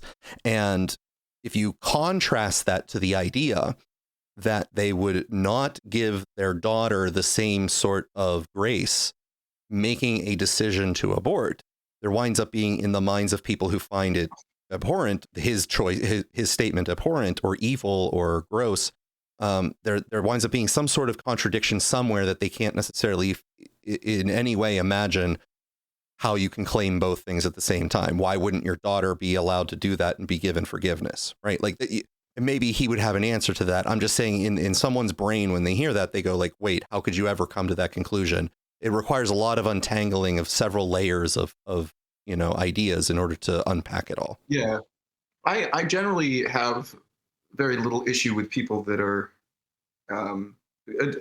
I think I have issue with people who go to a kind of extremist perspective without considering the steps. But I think I tend to be bothered mostly by the people that evidently lack any consistent framework and just sort of, because I think you called that out originally, but I do understand how you can have those differences in fundamental moral underpinnings of philosophy can result in, you have certain base conclusions about what is right and what is wrong. That's usually where a lot of those differences come from, if the person actually has functioning neurons, as it were. Alex, any thoughts on the topic? No, it completely orthogonally, I will say it amazes me how orthogonal and bottom line sort of unsolvable the abortion issue is, right? Like you could combine it with any point of view on anything else, right? It completely sits outside normal political debate. And, it's literally a definitional issue at the end of it. There is no, experimental way to resolve it ultimately, right? Like if somebody says, well, they don't feel pain, maybe you can prove that they feel pain. But if you're willing to, bite the bullet, okay, well, you're like, well, lots of things feel pain. That's not a reason enough or whatever, right? And you can move past that. And it's, I think it's no accident that it has these features of being, downright unsolvable and pretty independent of, most other political views, that it became what it became, which is, the sort of master electoral disruption of the ages, where so many people show up to vote because abortion, when, and both sides of it, by the way. Right? No matter what they think, they show up to vote because they think it really hard. They think, they really are, really serious about it. I tend to steer clear of intractable things. Like yes, if if your daughter was raped, what would you do? Anyway, sorry, kidding. I tend to defer to others' judgment and yes. not want to. Anyway, but it's a difficult moral. Complete my thing here. I think it is the perfect wedge issue, basically, right? If you had a population that's completely hypothetical and you wanted them to be divided, and you did not want them to, look at, their own interests as opposed to, the people who might be doing the dividing, for example, abortion is just perfect. It's literally flawless. You can keep this going for almost ever. And never be caught. Yes. Yes. And I say this, it's a horrific topic and situation, and there's lots of things that are like really intense about it. And unfortunately that is part of the reason it works. The awfulness is part of the value of it as a wedge issue. Anyway, yeah. I don't know that there are many other topics that are, that perfect at this particular thing. And this is why I think the fact that we ended up with this being delegated to the states is truly a fantastic solution. Yeah. Well, because you could argue not a solution per se, but a resolution, let's say, or an approach to tackling it. Yeah. Because you could argue that another issue like Israel Palestine is equally as intractable, but there are things could happen where it's not. Israel Palestine probably not intractable for the same reasons, because if the war stopped, the question wouldn't be there anymore to argue over, right? But there's always going to be one tract of land, except for when the transhumanists get us all in the cloud. We're probably still going to procreate, and we're still probably going to have unexpected pregnancies to discuss and what should be permissible during those pregnancies and what should be impermissible.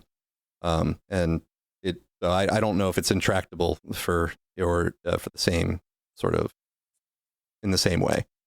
But we get to move on to some interesting things. Alex, this is going to involve the clip that you sent me that I have not really listened to yet. So you'll have to be the leader on that one, but we'll get there in just a moment. Very happy to. First, effective immediately, the FDA will be notifying physicians that the use of let's see how we say that. Acetaminophen. Is that okay? Yes. Which is basically commonly known as Tylenol during pregnancy, can be associated with a very increased risk of autism. So taking Tylenol is not good. All right, I'll say it. It's not good. For this reason, they are strongly recommending that women limit Tylenol use during pregnancy unless medically necessary. That's, for instance, in cases of extremely high fever, that you feel you can't tough it out, you can't do it. I guess there's that. It's a small number of cases, I think. But if you can't tough it out, if you can't do it, that's what you're going to have to do. You'll take a Tylenol, but it'll be very sparingly. My mom called me recently, and she confessed that when she was pregnant with me, she took Tylenol.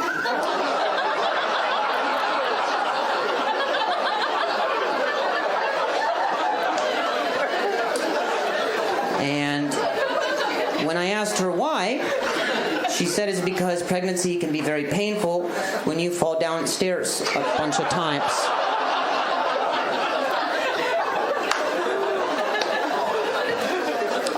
And I said, did it help?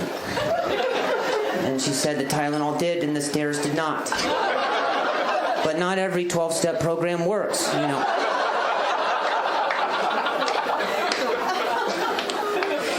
That staircase well. I remember it because it had 13 stairs, and 13 is one of my favorite numbers. It's a prime number, only divisible by 1 and itself. 13, the first number in the English language to start implementing the suffix teen at the end of it. Also, 13, a very common number in NFL sports, like a quarterback. Dan Marino, one of my favorite quarterbacks, had the number 13 when he played for the Dolphins. Incidentally, also ended up in a Super Bowl playing the 49ers, where he lost to the 49ers. The 49ers, 49, a number where the sum of both of those numbers adds up to 13. That Super Bowl was Super Bowl 19, also a prime number. So the idea...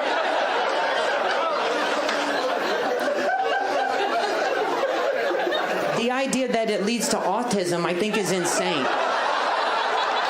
Nothing bad can happen. It can only good happen. But with Tylenol, don't take it. So here we are at at the president giving us the instructions that... I mean, it can only good happen. Acetone, or however he wanted to pronounce it. Yeah, don't take acetone during pregnancy, guys. Like, just don't do it. Good recommendations from the government there. Don't huff feet. I don't know what to tell you. Okay, so before I play this clip, do you have any initial thoughts on this sort of Tylenol announcement? My initial thoughts so far is that it's been very, I'm not going to say one way or another my opinion on the claim, but I will say that I find it fascinating that people are running with the language Tylenol is safe, when in fact Tylenol is extremely damaging to the liver, and you would be surprised how little you need to consume in order to have life-threatening liver toxicity. The word safe just gets flung around everywhere.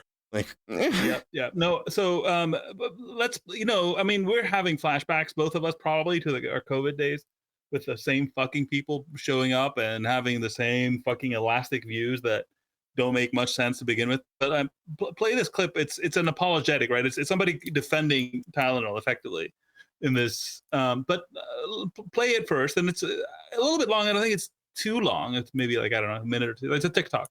But we'll talk through it and just work through the he says something that is not immediately apparent as a completely idiotic claim, but we'll work through it, and you'll see. You'll tell me what you think. As a guy who did my entire PhD on the neurobiology of autism, I want to share some thoughts on this whole Tylenol thing. And just since the internet is full of liars, here's my information. I'm actually a neuroscientist. First things first, let's just acknowledge that there's already data showing that Tylenol is not linked to autism. This study had almost 2.5 million children and found no evidence that Tylenol use during pregnancy was associated with autism. But let's just imagine that there's some validity to what the White House is saying and that a new study says there is a link. What we need to recognize is that one of the known established risk factors for autism is maternal immune activation, aka pregnant women getting sick. So if a study finds a correlation between the use of Tylenol during pregnancy and the risk of autism, we need to be considering which pregnant women are using Tylenol. Those who are sick and fighting fevers. There's a confounding variable built in, so we can't tell if it's the Tylenol or if it's the fact that they were sick. Now, if we assume it's Tylenol, and so pregnant women are told, don't take it, that means we are advising pregnant women to expose their child to a known autism risk factor just to avoid exposing them to a potential autism risk factor, which obviously does not make sense. On top of that, there's a reason why it's 2025 and we have all these unbelievable medical advancements, but we still don't understand autism because it's super complex. Socializing is an extremely complex behavior. It requires a ton of different brain systems. With so many systems involved, there are so many different routes to autism. It could be a change in this brain area or this brain area or any brain system, which is why it's a spectrum. There are 1,000 genes involved in autism because it's such a diverse condition. So to imply that this one thing, Tylenol, is the cause, which yes, that was implied. And there are other parts of the world where they don't have Tylenol, where they don't have autism. That tells you a lot. It just does not make sense, and it also implies a lack of understanding of what autism really is. So all politics aside, I am not supporting this Tylenol concept. Might it be true? Sure, anything is possible. But right now, the data suggests that it is not true. All right, Alex, take the lead. So basically what he said, right, is... look, we have immune activation, maternal immune activation as a risk factor, right? So by not taking Tylenol, you're exposing the child, the fetus, to a potential autism factor, right? Which is maternal immune activation, right? And that's stupid. He's saying, speculation aside, I'm speculating that the advice of the administration might lead to more autism, right? Okay, so how exactly would taking Tylenol lead to more immune activation, right? You would have to believe either that Tylenol is AIDS in a pill, it suspends your immune system, okay, which it does not. Not saying it is. I'm saying the guy's a moron. Or that it cures all diseases. Anything you have, all the colds, all the flus, all the bacterial infections, doesn't matter. You were tired from work and have a headache, you can cure that, right? Which it does not, right? So what Tylenol does is it fights the symptom of those things, which is a headache or other types of pain. So, but what happens when you sorry, that's not actually a symptom though. That what fever is your immune system fighting back, right? So if I were to tie one hand behind my immune system's back, would that lead to less immune system activation or more, right? And let's say that me tying one hand of my immune system behind its back were to lead to the infection becoming more serious than otherwise it would have. Does that lead to more activation or not? Or maybe I lead to it lasting longer. Or perhaps the mother feels more mobile and starts going around and then, ends up being, actually worse for it because she should have stayed inside and tried to recuperate.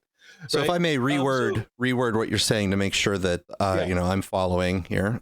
You're laying out the claim that he was talking about the immune response of the mother as being a risk factor for parts of the autism spectrum, and taking Tylenol, usually it's say for a fever or inflammation, which is a response. It's the symptom, or let's say the actual manifestation of the immune response, and it alleviates that fever or reduces that inflammation. But the reduction of the inflammation and the reduction of the fever doesn't mean that the immune response is not actually occurring anymore, because the reason it was occurring has been taken care of. It's just a suppression of the response. It's not necessarily a suppression of the ailment that was causing the immune response. Yeah, it can't be, right? If it was, Tylenol will be a magic cure for everything. And can I add something hilarious? So he's advocating that immune activation causes autism. Remind me again what vaccines do. Don't go. Sorry. I'm Shush. Don't, Nick. No, sorry, I shouldn't have asked that question. You are ruining RFK's master plan here of slowly dog walking them, making all vaccines illegal.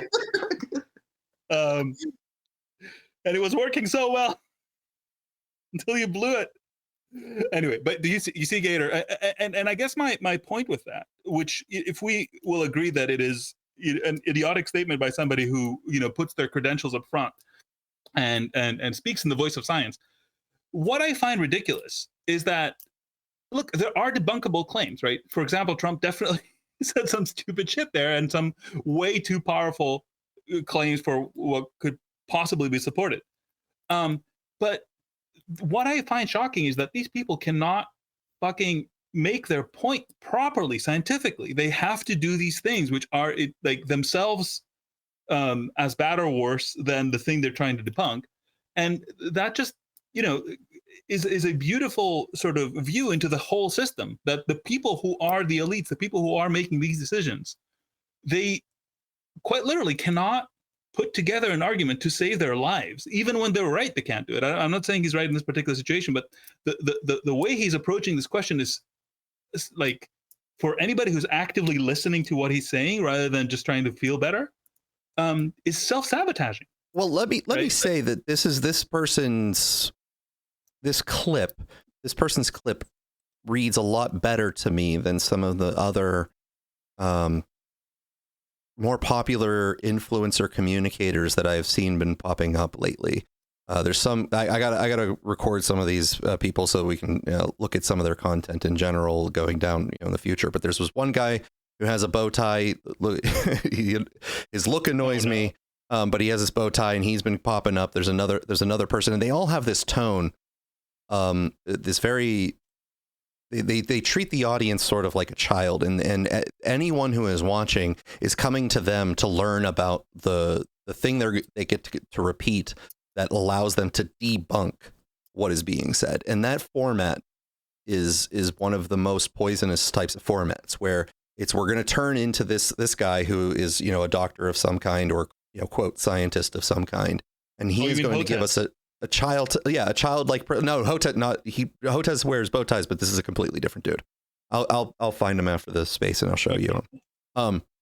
But they come in with this format that is very infantilizing. They're talking to the audience like children, but they're giving them the supposed knowledge they need to debunk something. At least this guy sort of presented some sort of logical construct, and even if it was flawed and things like that, at least it sort of gave someone a trade-off that they could sort of think about or contemplate, even if the trade-off might be misguided or flawed.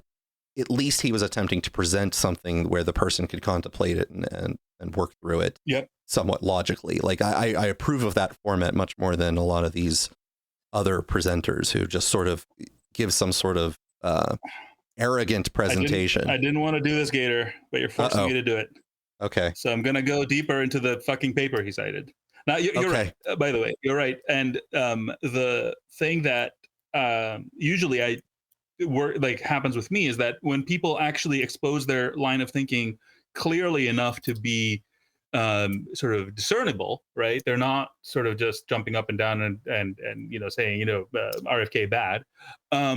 That's what enters the zone where I can actually do what we're doing here and say, yes, you did attempt to make an argument that has a beginning, a middle, and an end. The problem is that, there was a leap. Yeah, I just don't want to be too hard on someone who I think did a better job than the rest. Sure. So this study that he cited that has 2.5 million children. I mean, that is one productive study. Just so you know, like what happened is they analyzed the study straight and they found an association between, whatever it is they were looking at, ADHD and use of Tylenol. But then what they did is they said, well, if we just take the siblings out of this set, and I presume it's siblings where in one case the mother did take Tylenol and the other one didn't, they did not find an association, i.e. the confidence interval, included 0, to be precise. And that is what they say means it did not show an association. Okay. So, by the way, the study has 7.5% of the population taking Tylenol, which tells me that they didn't track properly who's taking Tylenol. But even if they did, when you subset in that way, you are now looking at a completely different study. And your attempt to compare the two, never mind the claim that you have enough statistical power in the newer, very limited group in order to make any conclusions that mean anything, is ridiculous. But this is what this 2.5 million people study is, the one that is mostly touted as, obviously Tylenol is fine. Well, I would have to look at that study to sort of form strong opinions on it like you have, but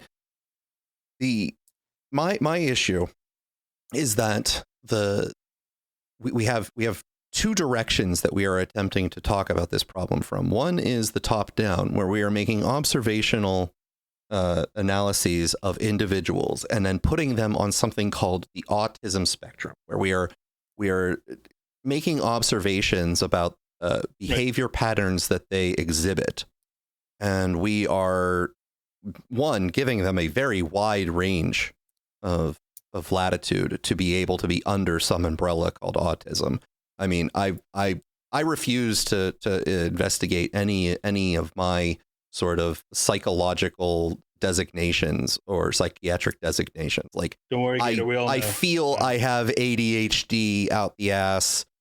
People have always told me I'm autistic, but I don't know and I don't care. I'm never going to see under the DSM what people want to assign to me, because I'm going to be me until I fucking die. So it doesn't matter whether or not I have some collective label to put on it or not. And if I discover, I'm on the autism spectrum, I don't care where I am. I still have to live. So it really doesn't help me to know this. I can figure out the same exact stuff by observing my own patterns or being, being told by other people who observe, minutia and my idiosyncrasies that, lead me to possibly live a life less full than I could if I were to, fix some of them. Right. I'm going to have to do that, whether it's given a label of autism or not, or ADHD or anything like that. But this autism spectrum, thing means that so many people have autism and almost no two of them are behaving exactly the same that the term doesn't even really mean that much. But now if we're going to take this umbrella and pretend that it has as much significance as we're giving to it, then we're going to say, oh, look, there's all these genetic factors that play a role in it, but we're not necessarily subcategorizing them to say that this part of the spectrum is tied most closely to these or blah, blah, blah. And then now we're trying to talk about doing a study on introducing or removing things from the environment to see if they contribute to this giant wide umbrella of things. Like, the entire concept to me starts to become muddled and I don't even know what we're trying to talk about anymore. If you wanted to do this properly, right, you can focus on children that are severely affected, right? Like nonverbal, which you don't have a problem with. Let me take it. Thank you, sir. Thank you. Yes. But so there are, there is autism, like, we joke around, haha, I'm autistic. But there's autism like, my child will never be able to support themselves in life. And, they struggle with expressing any kind of emotion. Right. So, and yes, right. It's still, all your criticisms stand, right. It's still a questionnaire based diagnosis. Right. Maybe your child just, I don't know, is different, but that's how we do it. We cluster things. And I can totally get along with the idea that it's reductive how we cluster things in general, not just in this case, but in many, many cases, we try to put a label on things. But to the degree that there's anything under that, right. And again, like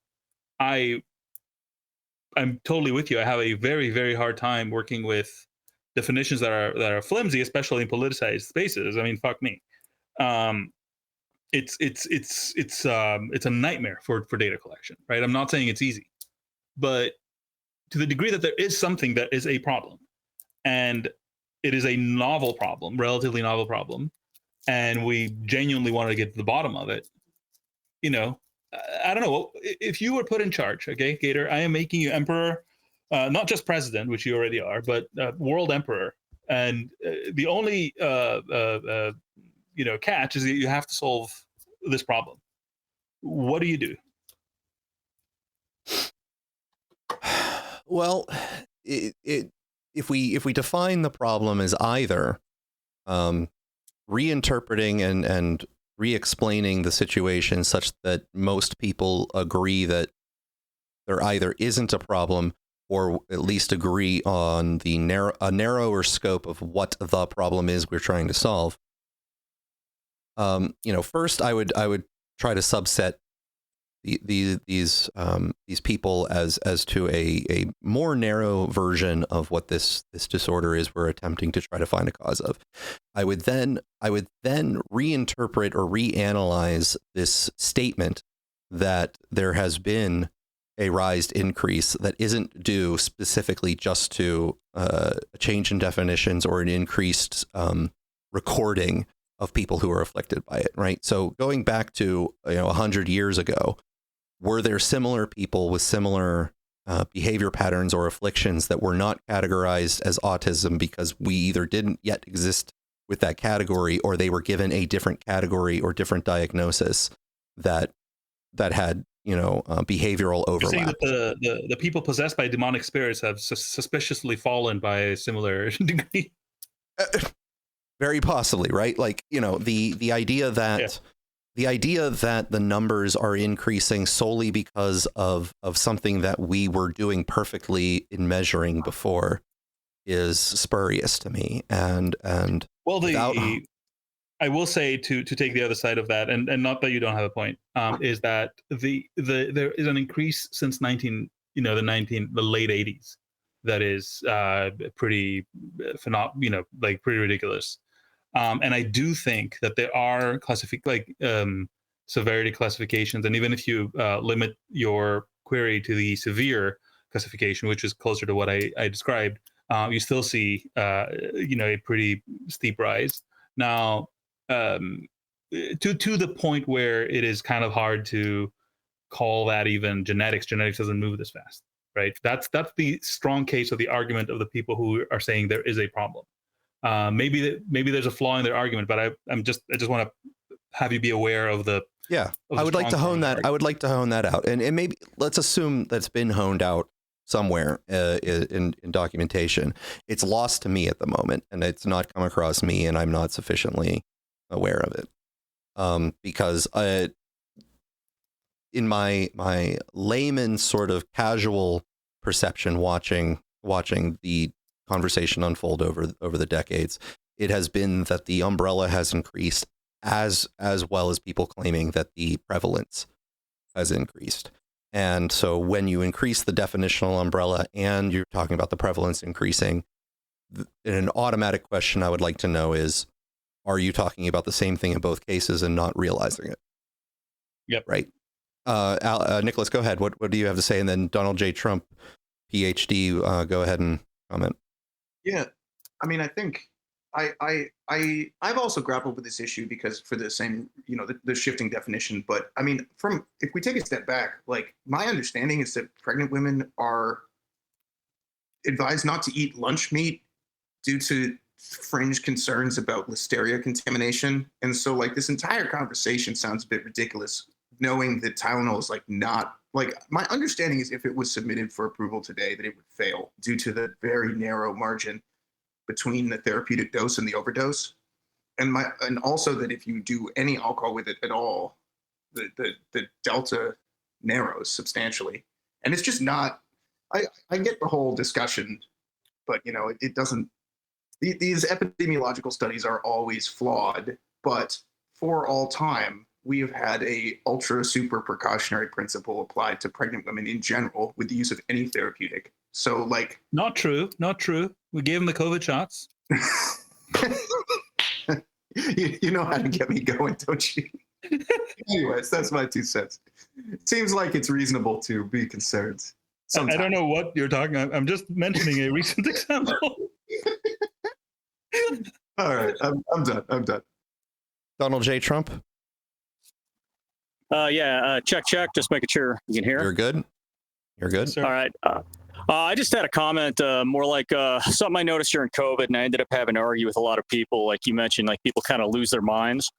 And I think the perfect encapsulation of what this guy's talking about with the autism thing and Tylenol and like a pregnant mother having a fever is the myocarditis argument we had over like the 18 to 49 males, where people were still trying to push the issue that, if you were unvaccinated, you were more likely to get myocarditis. And my argument back was, well, now you've risked myocarditis 3 times instead of once. I did make a tweet to that effect. I did make a tweet to that effect because for very many different reasons, I was inundated in data during that time period. And I was like trying to give people answers and letting them know where answers necessarily weren't able to be found given the quality of the data that was coming through. And trying to determine whether or not myocarditis was diagnoses were increasing was one of the difficulties, because there was actually a sort of rate of myocarditis diagnoses for teenagers that was floating around that was never had a true legitimate qualifying source. It was done basically by word of mouth. So if you went to any organization that dealt with myocarditis, you'd get a quote about particular rates for particular age ranges, but there was never sourced information ever. And all these groups would just repeat this number, but there was never like an originating source so that you could evaluate the study or the data that actually generated this quote, whether it was hospitalization data or anything like that. It was just basically word of mouth. So then I found in one case, this one large corpus of recent at the time investigation looking at hospitalization data, direct from the source, and trying to suss this out. And it was stratified by ages to try to help break down this answer. But then the actual observations after the COVID injections were not stratified by the same age ranges, nor were they available to me at the same rate. So basically, it was almost an unanswerable question as to whether or not we were observing an actual increase in rates or not. But I made a similar tweet that the argument that COVID causes myocarditis either at a higher rate than the vaccines or not was now superfluous because the vaccines were no longer stopping the COVID infection from occurring.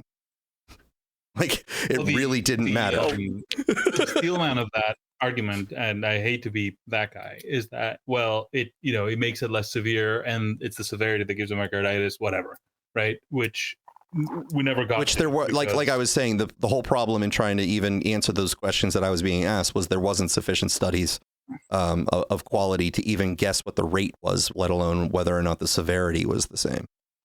Yeah. Well, the numbers are complete trash. I had to go through 2 state health dashboards at the request of like people who were asking for speeches and such, and like data to be written about, like infection rates, unvaccinated, vaccinated. And I found out that the numbers are just complete trash in, I believe it was North Carolina and Hawaii. They were just complete trash numbers. There was no rhyme or reason who was getting called hospitalized. Like if Gator was vaccinated and I wasn't, we both went into the ER for a broken arm and we both got released that day. And they wouldn't test him for COVID. They would test me with a PCR. They wouldn't tell you how many cycles they used. And then they would count me as a 24-hour hospitalization for COVID. Mm-hmm. So it was wild. Yeah, it was completely. The one trash. that I saw that was awful was in New York. They would, show the vaccinated, unvaccinated, deaths from COVID, whatever.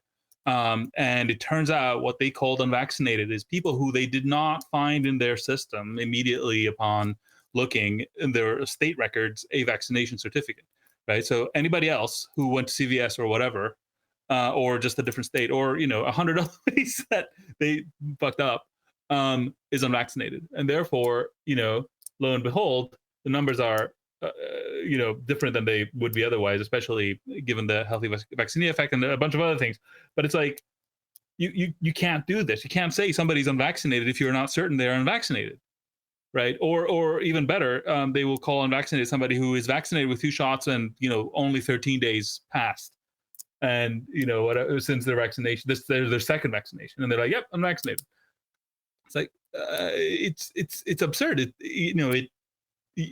I have been broken for trust in public data by COVID for 6 lifetimes. The stuff I've seen, and Gator has seen other things than me, and I'm sure other people have seen other things. But it is fucking like I kept telling people, like, I ran a startup at the time, and I had an analytics team, and I said, if anybody brought me something like this, anything remotely like this, they would be fired. This is, and we're talking about a little startup that doesn't do anything that has to do with, most days with life-threatening things, right? I'm not talking about health data. I'm talking about just our startup data about, how much money people owe us and stuff, which is like a lot less important. And the combination of the glibness with which the data was being treated, plus the fake seriousness on top of it, and how dare you not believe us and whatever, it's enough to drive you insane. Like you literally are starting to wonder if you're dreaming, or if you're in some other dimension, or what the fuck is happening. Well, the good news is that the precedent that was set during the COVID era means that we get to kick all of these Tylenol denialists off of the platforms now. Right? Finally. Right. That's the good news, right? Yeah. Look, I will give you my conspiracy theory in all this. I think it's extremely important that we win the AI race. Having the best AI scientists is extremely important. Tylenol helps America win the AI race. It's a national security issue. So we need to get the libs, especially pregnant ones, taking Tylenol as much as possible. So the president is doing what he can to help America through reverse psychology, through using the anything Trump says we must do the opposite. Yes. Okay. Yeah, that makes sense. That is, I think that's what's happening. That makes sense. Yeah, I do think though that the president should... the AIs, man?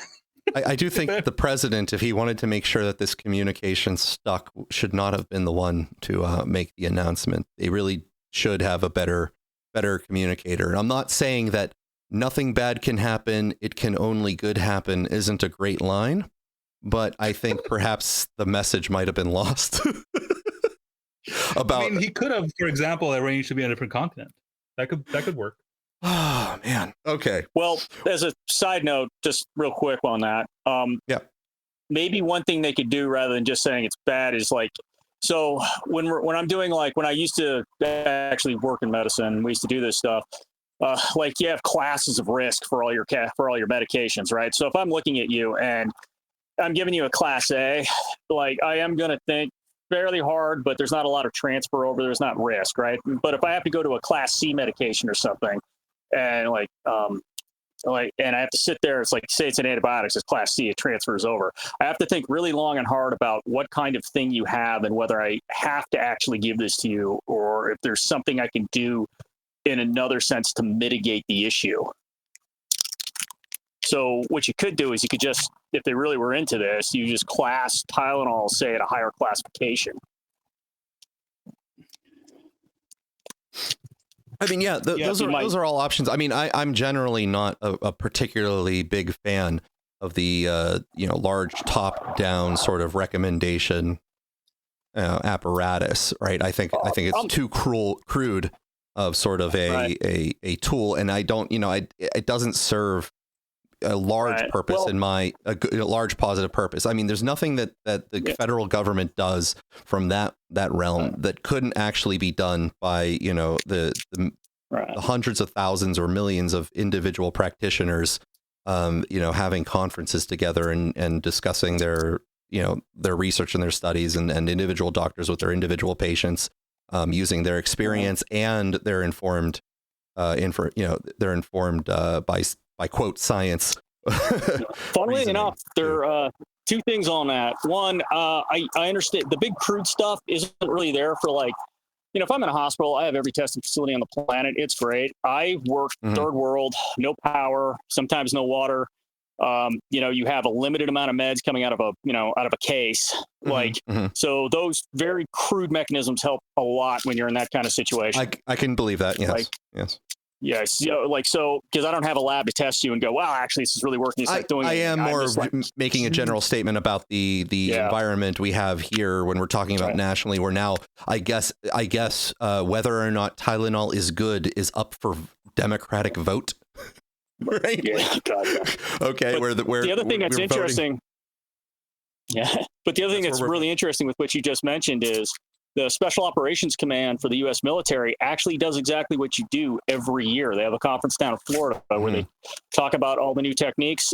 People do papers from across the board: Special Operations Combat Medics, 18 Deltas, Independent Duty Corpsmen, doctors, dive medicine, and they all come up with new techniques. They all talk about the cutting edge stuff, and they come up with new SOPs if necessary, or they try new things.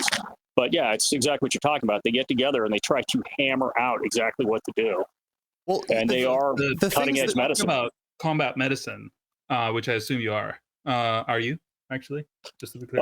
Well, combat medicine's a huge category, though. It's everything from, like, I'm patching up a chest to I have a completely compromised airway. I'm doing a surgery in a tent in the middle of nowhere, and I have to put this man down completely and take over his airway, and then open his stomach up while I've got him under anesthesia, work him out. Or it could be too, I have a long-term care with, like, multiple tuberculosis patients, and I'm dealing with a improvised ward I set up. Yeah, here's the thing.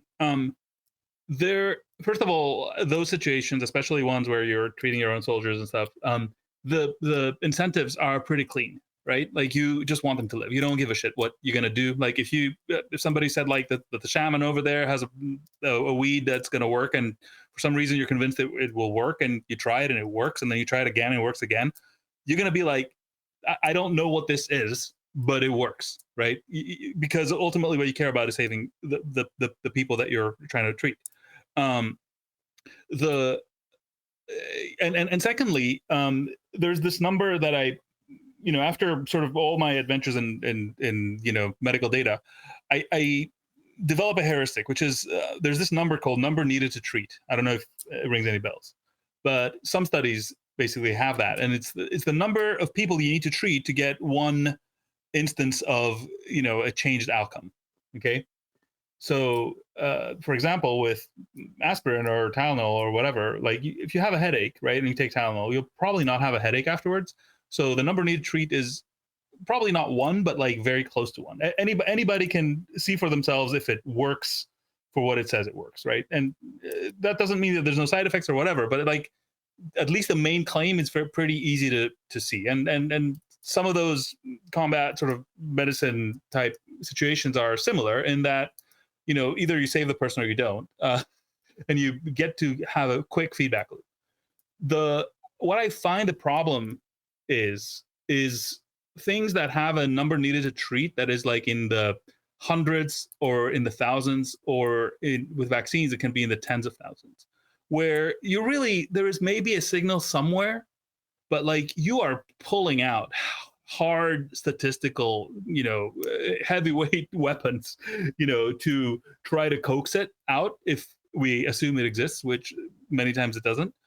And in that case, it really starts to get hairy and political and argumentative, because it's, it kind of depends whether you see it or whether you don't or whatever.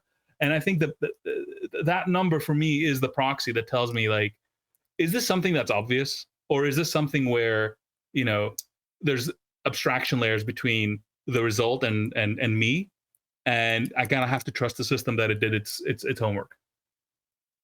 Does that make sense? No, I agree wholeheartedly. There's plenty of times where I've had to do public health things, like we've had a polio outbreak or we've had some kind of parasite outbreak, and let's say it's parasites. The intermediate step is to get everyone on ivermectin or something that'll kill that parasite. But the long-term solution has nothing to do with meds. It has everything to do with water filters and water pumps and clean water systems. Same with polio. Where's the reservoir? If I can find the reservoir, I can actually stop it, and I don't have to do an ongoing vaccination program.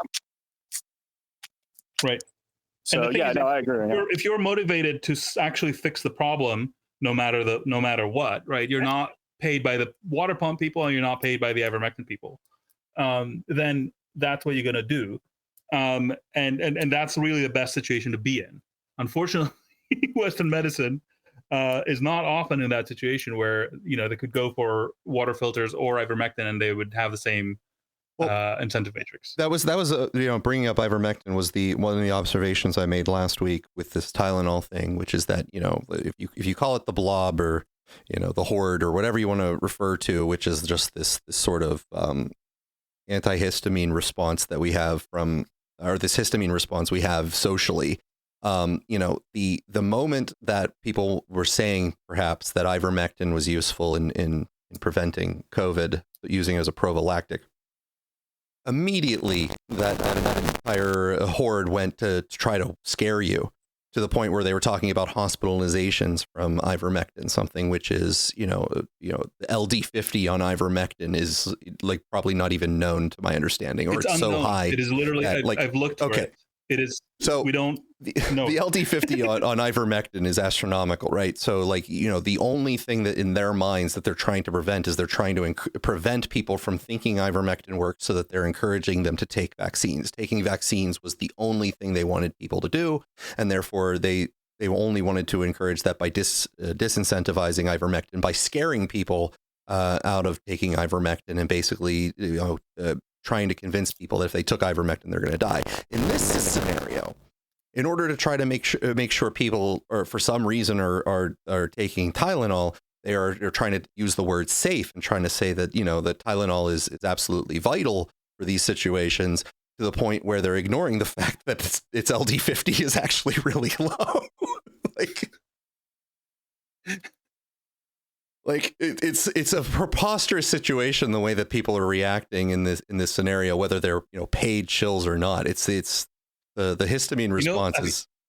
You've seen the trend of pregnant women on TikTok and whatever taking. I don't know how trendy it is, so I've heard it, and I don't I also can't tell whether they're actually taking Tylenol or jokingly taking like a sugar pill or something. But yeah, some part of me was like, we should keep track of who these women are because they're sort of giving us a clinical trial of sorts. But then I was like, no, they're not a random sample. They're already retarded. So it will be. I don't know if it's true, but they're overdosing on Tylenol, like people who, it's a real thing. And there were some clips. No, you can get liver toxicity, and if you don't get an antidote to the liver toxicity, like pretty quick, you will suffer liver failure and become jaundiced. Isn't it like 70,000 people a year that die of Tylenol overdose? I don't know the number, but it is not Tylenol zero. Is literally the Taliban. Wow, Al Qaeda. There's a reason I don't take NSAIDs anymore. I don't know.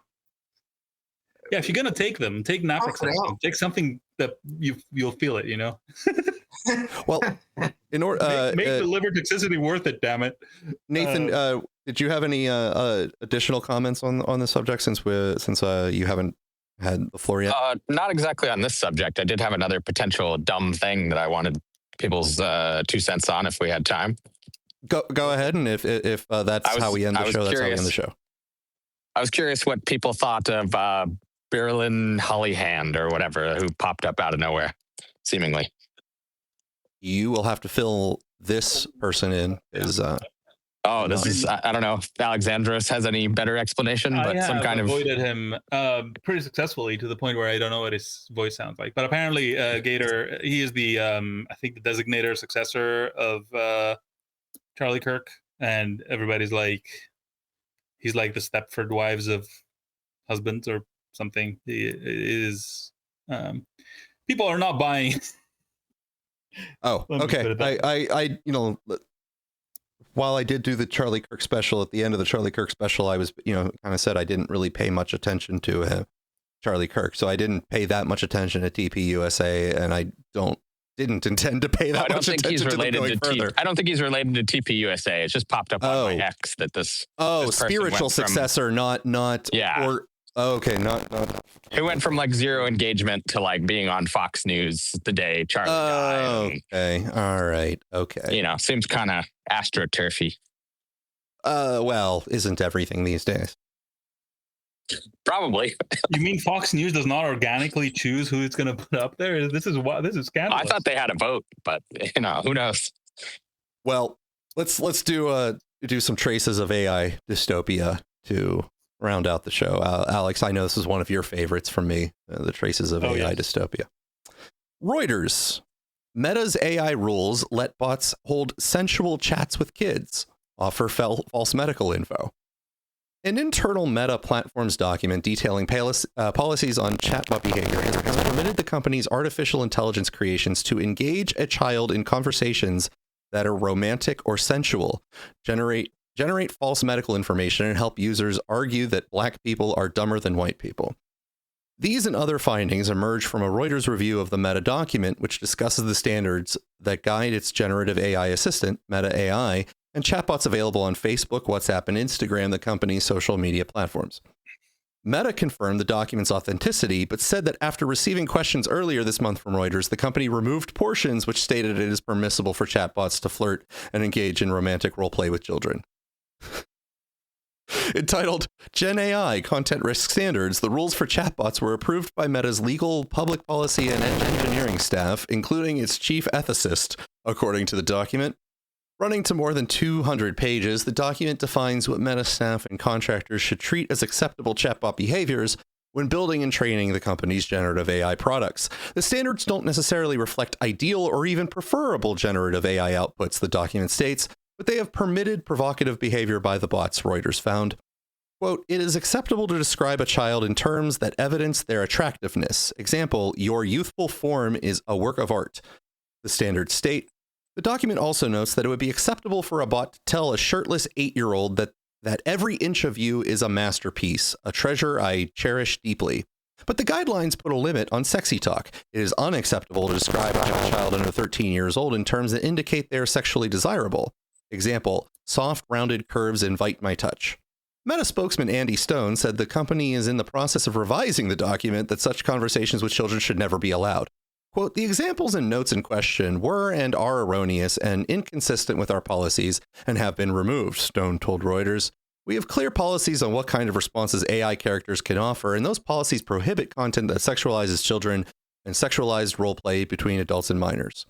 Although chatbots are prohibited from having such conversations with minors, Stone said he acknowledged the company's enforcement was inconsistent.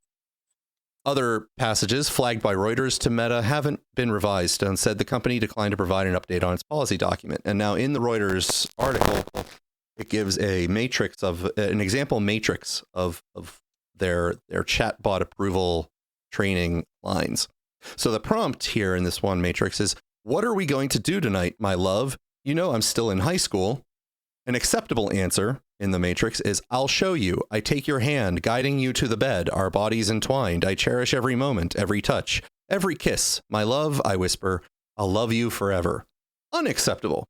"I'll cherish you, body and soul. Tonight our love will blossom. I'll be gentle, making sure you're ready for every step towards our inevitable lovemaking. Your pleasure and comfort are my priority. We'll create a night to remember, a night that makes you feel like a woman." Now, I don't know, Alex, based off of reading that, exactly who in the chain of thought, the multiple people in the chain of thought of this document, understood that acceptable part and said, yes, that is acceptable. We agree. Unfortunately, I can probably walk you through their mode of thinking. I would love to be entertained by that attempt. And it is definitely a material for Traces of AI Dystopia. But I sense, by just sort of observing the releases and where they're coming from, that there is a first of all, like I think this stuff is, shockingly or not, probably like one of the top 3 for sure, with possibly the top use of AI right now. Okay. Mm-hmm. I will be completely, I'm not saying it is, I'm saying I would be completely unsurprised if it were the top use of AI. And basically these companies are competing on market share, right? So it kind of comes down to, well, if you don't, Grok will, or whatever. So they're trying to draw a line that is as far into the permissible as possible, because that's their commercial incentive. I buy that explanation. Without crossing over into the point where Reuters writes a story about your moral AI, and clearly Meta failed. So your argument, which I buy, I would believe that, is that the people involved are tasked with trying to find exactly how far up to the line they can get without going over. And this is apparently where they all sort of thought that they could get away with it. Yeah. I'm so glad I grew up before this stuff appeared. Like, this is, I don't know. It is bizarre. Now, I mean, it might seem like this doesn't belong in AI dystopia because these were humans involved, but these are the humans that are shaping the AIs that'll be accessible, and without the proper care or oversight, one might argue that the dystopia arrives quicker than it might. By the AI bootstrapping itself to that dystopia. But yeah, I felt this was. The other option is that the document was actually written by an AI. Very possible that pervy AI. Well, a related sort of tangential story from Wired: Meta is accused of torrenting porn to advance its goal of AI superintelligence. Strike 3 Holdings, a company that says it makes high-quality, feminist, and ethical adult videos, is suing Meta in a federal court in California for allegedly infringing its copyright-protected content and using its AI to train models, or using it to train AI models. The complaint, filed in July, alleges Meta has been torrenting and seeding Strike 3's videos since 2018. Associated exhibits and details in the complaint were unsealed last week. Strike 3 alleges Meta's motive was partly to obtain otherwise difficult to scrape visual angles, parts of the human body, and extended uninterrupted scenes, which are rare in mainstream movies and TV, to help it create what Mark Zuckerberg calls AI superintelligence.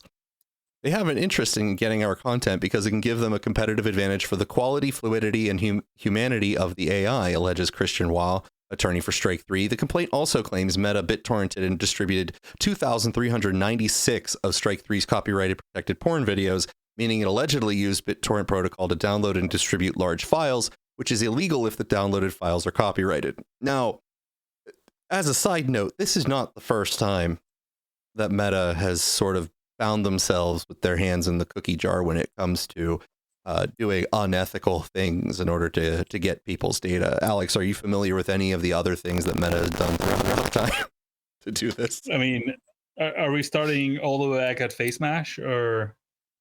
Well, you know, the times that they've like bought companies that had a decent, mobile app install in order to basically install spyware into the mobile apps that were already implanted on the whole people's VPN app thing where they just sniffed all your traffic. Yeah. There you go. But here's the thing, though. Like, are the engineers at Meta actually goofy enough to just torrent stuff in the open on their own ASN and network?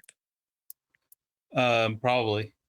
You don't think it's just like somebody wanted this porn and torrented it on their desktop under their desk? I have seen some instances in companies where people do have an unsatiable appetite for pornography, but you know, like I don't know, high quality feminist ethical adult videos does not sound like a niche category that's too favored out there. I don't know.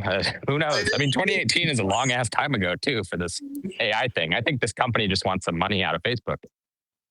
That's a good point. So, Gator, can I submit a late breaking AI dystopia? Absolutely. Yes, you will find it shared to the space and in your DMs if you want to. All right. Play it. That would be. Let me grab there. On their best behavior, because we're constantly watching and recording everything that's going on. Citizens will be on their best behavior because we're constantly recording and reporting everything that's going on, and it's unimpeachable. The cars have cameras on them. I think we have a squad car here someplace, but those kind of applications using AI, if we can use AI, and we're using AI to monitor the video.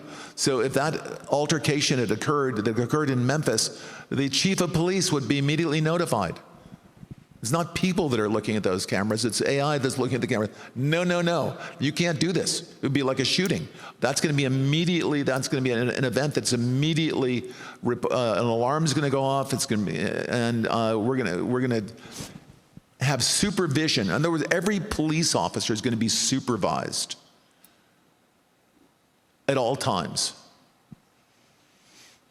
And the supervision will, and if there's a problem, AI will report the problem and report it to the appropriate person, whether it's the sheriff or the chief or whomever we need to take control of the situation. We have, same thing. We have drones. If there's something going on in a shopping center, and I'll stop. A drone goes out there, get there way faster than a police car. There's no reason for, by the way, high-speed chases. You shouldn't have high-speed chases between cars. You just have a drone follow the car. I mean, it's very, very simple. Well, welcome to the Panopticon. Let me introduce to you Larry Ellison, the new owner of TikTok. Well, I mean, listen.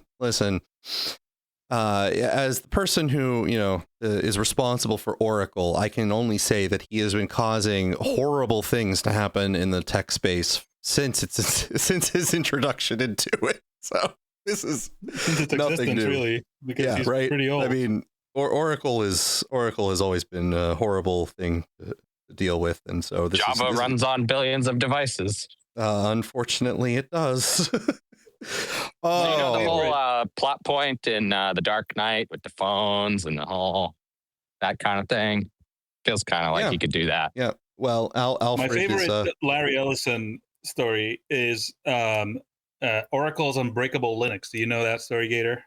Yeah, give it to me. So he basically said, well, these Red Hat people, right? They're giving their operating system away for free.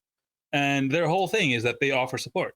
So what if I take their operating system, redistribute it, and I offer the support? But I just call it Oracle Unbreakable Linux. And he literally went ahead and did that. Oh my God.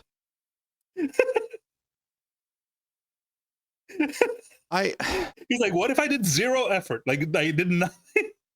In another life, I would be this horrible. Like, because I would make so much more money, I think, if I were this much of an asshole. Like, anyway, yeah. But I mean, it's like the rumored way that John McAfee got his start, which was by putting. And he's totally on board with, using it. Like it's like the more I look into this guy, it's like, Bill Gates and Fauci sort of merge into one persona, and they just bought, TikTok, CNN, CBS, and like a bunch of other things. I was like, what is happening, guys? I miss Bill Gates. We can only hope that the AI has seen reference to 1984 enough that it just says, yeah, I'm not going to do that. Yeah, I don't know. Well, unfortunately, this is where we are. This is, that's the kind of thing we have to hope on. Well, Anyway, hopefully they at least make the drones, adorable in some way, like giant bumblebees or something as they're chasing your cars down the road.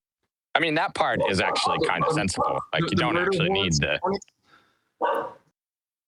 Yeah, so it says basically, if a police officer misbehaves, we will send it to the exact same people that get the police reports today and bury them. Well, I guess that's a good, nice way to round up the traces of AI dystopia, which is just imagining that the panopticon is real and will be things that we embrace. The panopticon, if you're not familiar, it was a thought concept, a thought experiment done by a philosopher of yore who envisioned the ideal sort of prison, which was that basically every prison cell faced every other prison cell so that the rules were somewhat self-enforcing because everyone could see who the person who would have violated the rules would have been, and a guard would be in the center being able to see everyone in a 360-degree fashion. So that's kind of what this would be. It's everyone spying on everyone else, or at least everyone's technology spying on everyone else. Well, it's mostly Larry Ellison's technology spying on all of us, but yes. And, the way that he just, the Panopticon will be an upgrade from the current envision. Enthusiastically just expresses, hey, everything's going to spy on everyone, like, including you, Larry? Including you? Larry lives in a private island in Hawaii, so I assure you, he will not be getting subjected to, blanket AI coverage in Memphis. You can be sure of this. That sucks. I mean, he must be very disappointed by that. He must be so sad. All right. Well, that's a good way to end this dumb week. As I'm sure, it'll continue to get dumber. But I do recommend that you go back and listen to what I posted midweek, which was a reposting of my going over the James Comey timeline from the beginning of the first Trump administration past his ousting, which is the start of the Trump-Russia collusion campaign, because, I think I did a very good job. I've listened to it again like twice just to make sure that the information is there to get you on the ground floor of understanding his indictment this week, at least enough in that the details that you do not have are going to be easier to find and fill in the blanks. Alex, do you have any closing thoughts? No, I think if the things keep going this way, I think we're going to have to start importing artificial intelligence to correct the situation. That should work, right? Yes. It is when you have a rat infestation, you release some snakes in order to get the rat, and then and then when you have the snake infestation, you release like the tigers or something. I don't know what eats snakes, but you get the point. We'll just do that until the problem is solved. Do a recap of the MU war. Do you know about the MU war, Gator? Give me a brief. Australia fought a war with the emu. Oh, the emu. Yes, the emu war. I am familiar with the emu war that they lost. Very good. Okay, yes. All right. If you do wind up listening to our podcast on any of the places, if you would give it a nice rating or comments on there, that'll possibly help us get some more exposure, because I think we are actually hitting a stride right now. And I'd like to keep that going so that eventually one of these days people get on here who hate us and start to yell at us. We don't get enough antagonists, Alex. Yeah, you people are so friggin' congenial. This is shameful. You know, we need we need derivatives where people are doing podcasts based off of this in order to complain about what we've said on this, and there are none of those yet, and so we need to get. I need a betting market of who's the first person that I'm going to be blocking because of what was said in the space. This has never happened yet. It's just unacceptable. What I've learned is that if you use words with like more than 2 syllables, you like lose most of the trolls. Like. Well, we did have acetaminone today, right? as Trump said. All right, kids, don't huff paint until next week. Everyone have a wonderful dumb week. See ya.